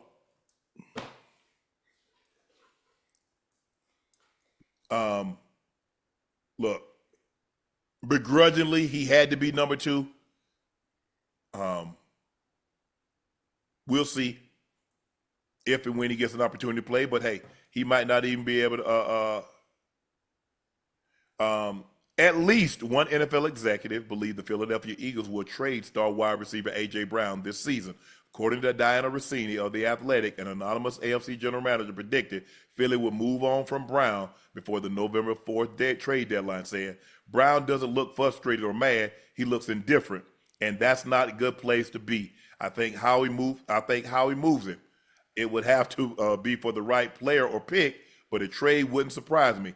How he likes deals, especially players' value, override how Brown is being used.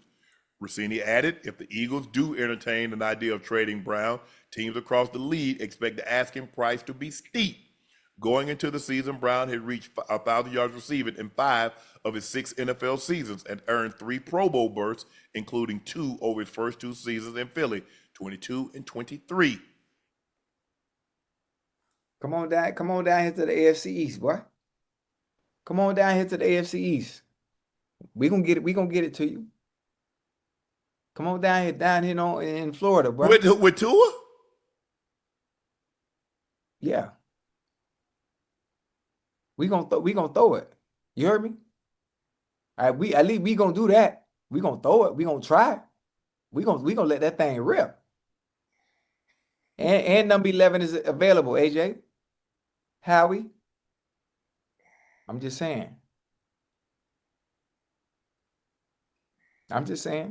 It's going to be interesting to see. I think a lot of things are contingent. Let's see how up until the November 4th trade deadline, let's see how they're looking. But I can definitely see them moving him in the offseason. Yeah. I think that's more likely than moving him during the season. But first of all, I think Miami is more of a fire sale than the Eagles. Oh, yeah, it's coming. It's coming. It's coming. So the last thing I'm doing if I'm unloading a player, I'm not looking to add a player. And they still got Tyreek on the roster. Now we'll see how that is. I mean, that injury didn't look good. I understand what Drew Rosenhaus said. he's looking to return the start of 2026 season. Right. Boy, that would be a miracle. After go back and looking at that injury, Ocho, that would be a miracle.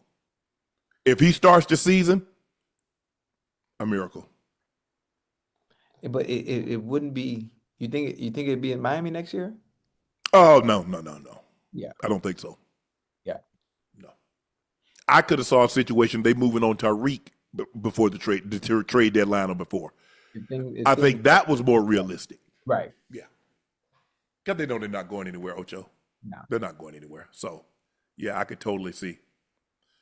All right, Ocho, we're back with our newest segment, Player Fave, presented by Prize Picks. How it works, Nightcap staff has made lineups of their picks, and either we play their lineup or make some changes, choosing more or less.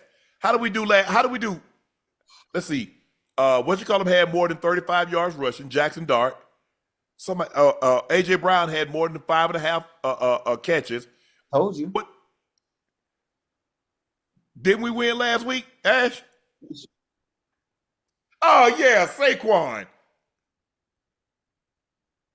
And Saquon got none. You answered that one. He got 10, huh? You answered that one. I answered the first three. All right. Here's the pick, four-pick power play of headed tomorrow's slate. Jake Ferguson over 6 receptions versus Carolina. Damn. I'm going yes. Well, Jake Ferguson made a number 4. He loved throwing the Fergie. And CD not back either.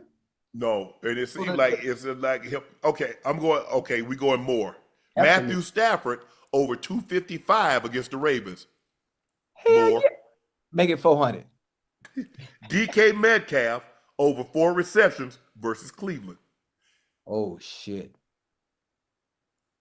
Greg Newsome gone. If Denzel Ward follows him all over the place, I think he get 4. This might be a frustrating game for DK though. We're gonna give him 5. Yeah. More. Baker Mayfield over 239 yards passing, 239.5. So that means he has to have at least 240. Who they playing? Chris Godwin, I think Chris Godwin might be out, the 49ers. Where's this game, Ash?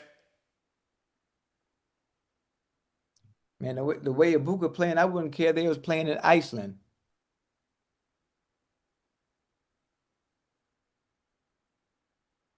In San Fran. I don't think Chris Godwin is playing, Ocho. Chris Godwin played last week. Yeah. I don't think it's gonna make a difference. You saw what Ibuka had last week? Yeah, that's only 168. That ain't 239 and a half. I don't know. And Baker been on fire, boy. He has. I think Bucky Irvin out too, isn't he?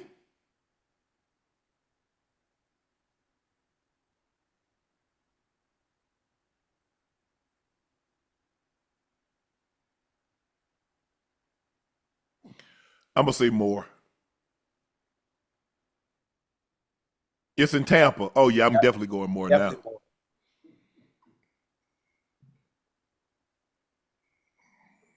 I'm going, I'm going more. Only one I'm concerned about is DK. Because a lot of times DK might have that one big one and then they're going to have to move him around. I'm going to go more. $25 to win $250. Download the app today. Use code Shannon to get $50 in lineups when you play your first $5 lineup. Download code Shannon to get $50 in lineups after you play your first $5 lineup. It's good to be right. All right, Ocho, we're going to get you out of here on this one. Time for Q&A. Hey. It's 6:25 here. What time the game? At 2. Oh. So I got to get my pickup is at 11. So I'm gonna give me a quick 3 hours of sleep. Jason said Fitzmagic owns Ocho. Fitzmagic carved them up like Christmas turkey. Ocho can never use words flag, foot, or ball again until he pays Unc his money. Ocho is cooking some hot L's for Ocho today. Ocho stunk up the joint. Granny on the sideline did more than you, Ocho. I ain't stick up nothing. I did what I need to do. I'm just saying what the chat said. The chat said you were looking. I don't care nothing about no chat. I ain't care nothing about whoever said what they just said. I did. Ball came my way. I did what I was supposed to do, and I picked Fitz off. What you talking about? Like this. I picked him off like Odell. Let me get that. Garrett Jenkins said, "Hey Ocho, Unc and Ocho, love y'all show, but word the chef, we need some fresh hot ales for Ocho. Keep that stove warm for Ocho Bengals tomorrow." You right? Whoa. Joe Flacco. Joe Flacco's at quarterback tomorrow, boy. It don't matter. Flacco, hey, I don't know what the Packers gonna do. The Packers gonna have to pack it up. Oh man, they're gonna tear y'all up. Triple X Sanity said, "First is basketball, now flag football." Chad, you should have been the water boy. Don't want Chad to say basket or ball, flag, foot, or ball. Chad, please, YouTube me, Google me. Nah, we did Google you on flag football and use some slaw. Nah. Zeldor said, Ocho Bengals lose when he goes to the game. His flag football team gets destroyed. Don't let Ocho go to the Broncos game. He tried to curse your team with his bad luck. Hey, listen. I caught as many touchdowns as Ocho did today. Damn. Only good play Ocho made was that pick, but he forgot how the ball is played, and it stood in the end zone to try to and not try to return it back. I ain't want to return, but I was trying to lull him, but Fitz caught on. I was trying to pretend like I was walking to the sideline. I was finna take off. It was smart. Hit him with that Antonio Cromartie. Devon Hossel, motivation, said, "Can I please have a birthday shout out? Thank you for all the laughs throughout my time in the Army. I haven't missed the show since 23. Devon, happy birthday, bro. Hopefully you had a great day today. I don't know if it's the day or tomorrow, depending on where you are. But thank you, man, for your support. Thank you for listening. Thank you for watching. Chad and I, we greatly appreciate that, man. We love our loyal members, our followers, our subscribers. And thanks to you, Nightcap has become the success it's become. So thank you, man, and happy birthday. Fans, New Jersey. Is the Big Ten fraudulent beyond Ohio State? Not Indiana for real. Yeah. Indiana, nice. Indiana for real. Kristen Field says SEC, the Breeze 10. Ain't nobody playing Minnesota, Purdue attention versus UGA versus Bama. NFL draft output is proof enough. Damn, pass natty. Look, I mean, yes, they're the two power conferences, the Big Ten and the SEC. Yes, most of the draft picks and most of the drafted players, they're going to come from those two conferences. Mm-hmm. I mean, it's going to take a miracle for somebody outside of that conference to win a national championship now moving forward, Ocho. Yeah. Because think about all the teams that's in the SEC and all the teams that's in the Big Ten. So to get a team that's from the ACC or the Big 12, Mm-hmm. the AAC, I don't know. I mean, it could happen. I mean, the ACC and maybe Clemson, Independent, Notre Dame, Clemson could, but I ain't putting no money down on it. Sully Griffin said, Unc and Ocho, great show. I wanted to know if you could play for any team in NFL history, who would you play for and why? Unc, you made a great Patriot.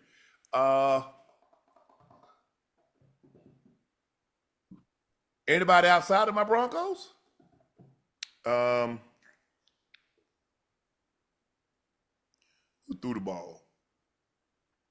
I mean, in this era, hell, everybody throw the ball, Ocho. It ain't really no bad team if you find a decent quarterback. Yeah. Because hell, everybody throw the ball 35 times a game. Mm-hmm.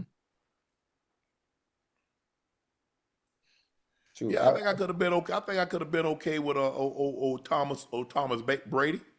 Yeah, that'd be good. For me, I would have loved to play in Miami. I would have loved to play in Miami. Be right there at home. Grandma could come watch me play. She ain't getting on no plane. Mama could watch me play. All my dudes out the city, out of Dade County, come watch me play. No, I don't want to play my home. I don't want to play in Atlanta. Hell no. No. Man, you be spending $1,000 every week for tickets, every game for tickets.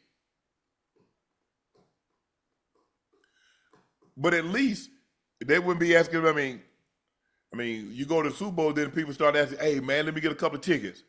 Bro, you ain't even saw me play a preseason game. Right. So the first game you gonna watch me play in real Super is Bowl? gonna be in the Super Bowl. I'll play.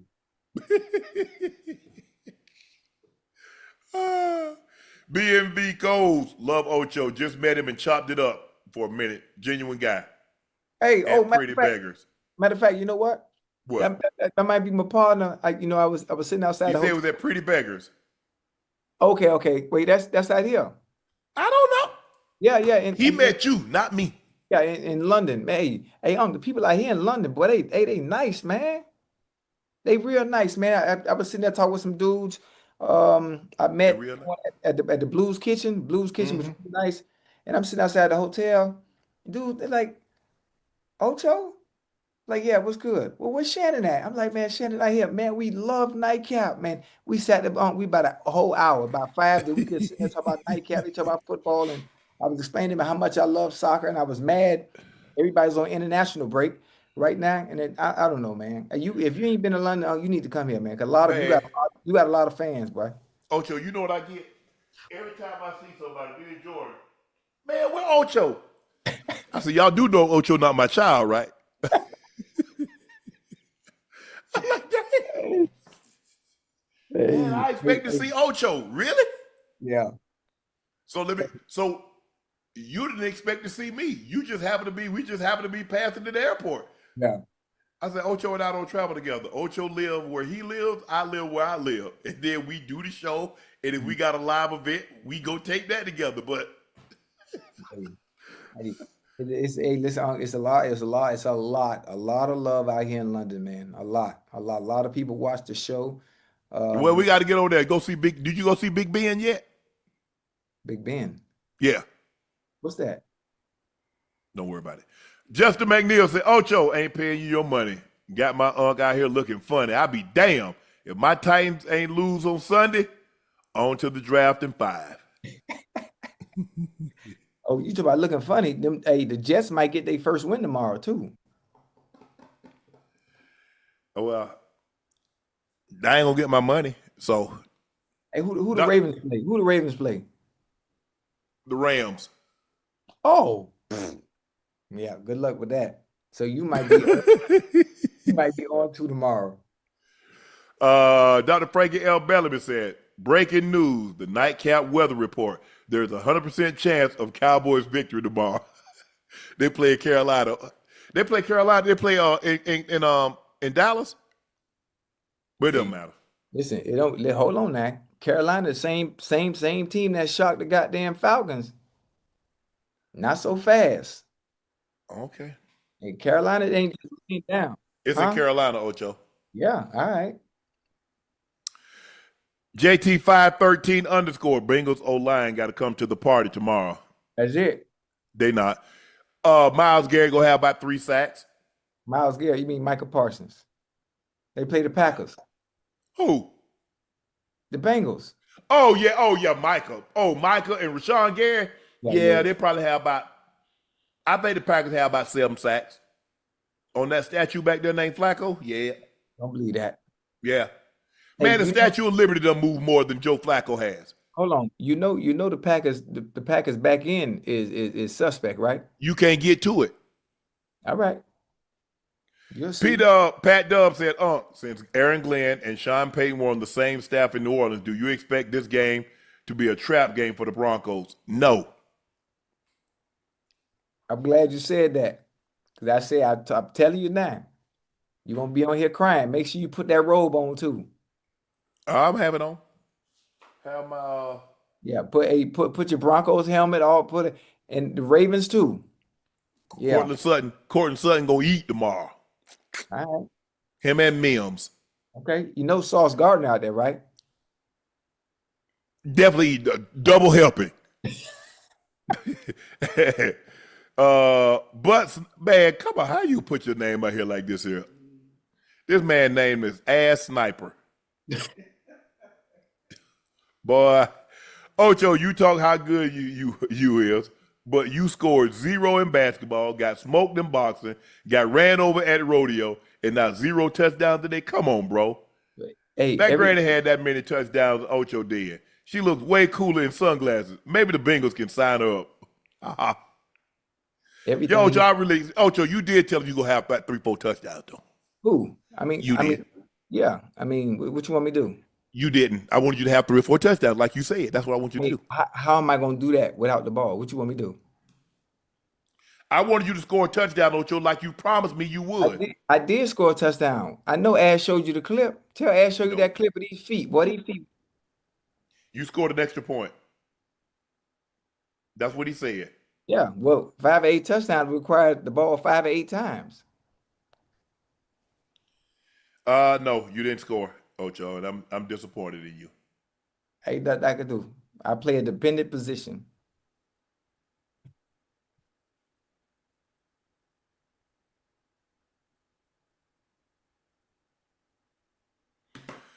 Fans, New Jersey heard Ocho played like he was 85 too. They told you, man. They say call you Chad. Don't call you Ochocinco. Call you 85 or Chad. You can tell these people ain't really watched the game. They just talking. They ain't really watch. They just talking. Okay. I'm gonna take your word for it, Ocho. Trill Brown said, Ocho, you know Flacco might be a backup quarterback after the Packers D-line tomorrow. He might. Official church, Ocho was straight alligator butt. Damn, Ocho. Ocho, you got to go to something to redeem yourself. Listen, these people talking, they don't know football. They just talking. They just talking. Jacob Motor said, Ocho, there are 3 things in life that are certain. Death, taxes, and 85 not always open. LMO. Much love, Nightcap. Nellie Belly said, my mom, when she danced with Unc in the 1990s, he was small as Ocho. Where she danced with me at? Okay. There you go. See, that ain't happened. Okay. What's her name? He ain't put it in there, and I done moved on. Ozo said their primes. Who's getting cut? Ocho, Fitzgerald, Julio, or Tio? I'm keeping Ocho.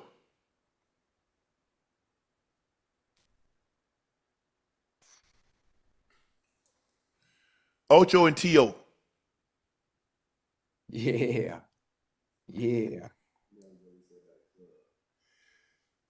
Man, you got to give me a name. Yeah. I don't think I mean, look here. I don't know about no club, bro. And now you got me like one time. I'm trying to think. That might have been prom. Hey, she married with 2 kids. I know she ain't on here in the chat. And her husband know about me, so she Tim's beard said from Pro Bowl to toilet bowl, because that's what some ish. I expect to see an old Ocho. I got an old Ocho. Hey, Lil started to move faster than the feet. Still all love though. Nah, that's how I know people ain't watching the game. They watching Ocho. They ain't, because the old Ocho got the ball. They got just an old Ocho. They want to see an old, Hey. old, but they got an old. I was out there moving, bro. Woo, Unc, you was out there, boy. Okay. That happened. Hey, tell me about that story, Unc. Tell me about that story. Bronco after party. I ain't went to not one Bronco Christmas party. Not one. They know me. They know Shay. Now, I did one time. Yeah, but I don't know if it was her. That's her. That's her. I was promised something. Thank you guys for joining us for another episode of Nightcap. Y'all know who I am. I'm your favorite Shannon Sharpe. My partner and co-host who's in London, who's up early in the morning to do this broadcast with me, is Liberty City's own Bengals Ring of Fame honoree, Pro Bowler, All-Pro. He's Chad Ochocinco Johnson. Please make sure you hit that subscribe button. Please make sure you hit that like button.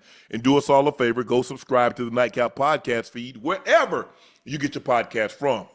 We'd like to thank each and every one of you for your support, your continued support, for what you've done for Nightcap, because thanks to you, this is what you see. Make sure you go check out Shea by LaPortier. If you can't find it in the city or state near you, order it online. We'll ship it directly to your door. It's the best tasting premium VSOP cognac on the market. Don't take my word for it. We'll put our VSOP cognac up against anyone's. Please drink responsibly and stay safe. Make sure you check out my media company, Shay Media, on all of its platforms. And my clothing company, 84, with 84 being pinned in the chat. That link is pinned in the chat. Georgia scored 20 unanswered points as they beat Auburn on Cam Newton's jersey retirement ceremony by the score of 20-10. Penn State loses at home 22-20 to Northwestern, and Arch Manning had his best game and a big game as they take down in the Red River rivalry the number 6 Oklahoma Sooners as they scored 23 unanswered points to win 23-6. That concludes this episode of Nightcap. I'm Unc. He's Ocho. We'll see you tomorrow after the game. Thank you, guys. Peace.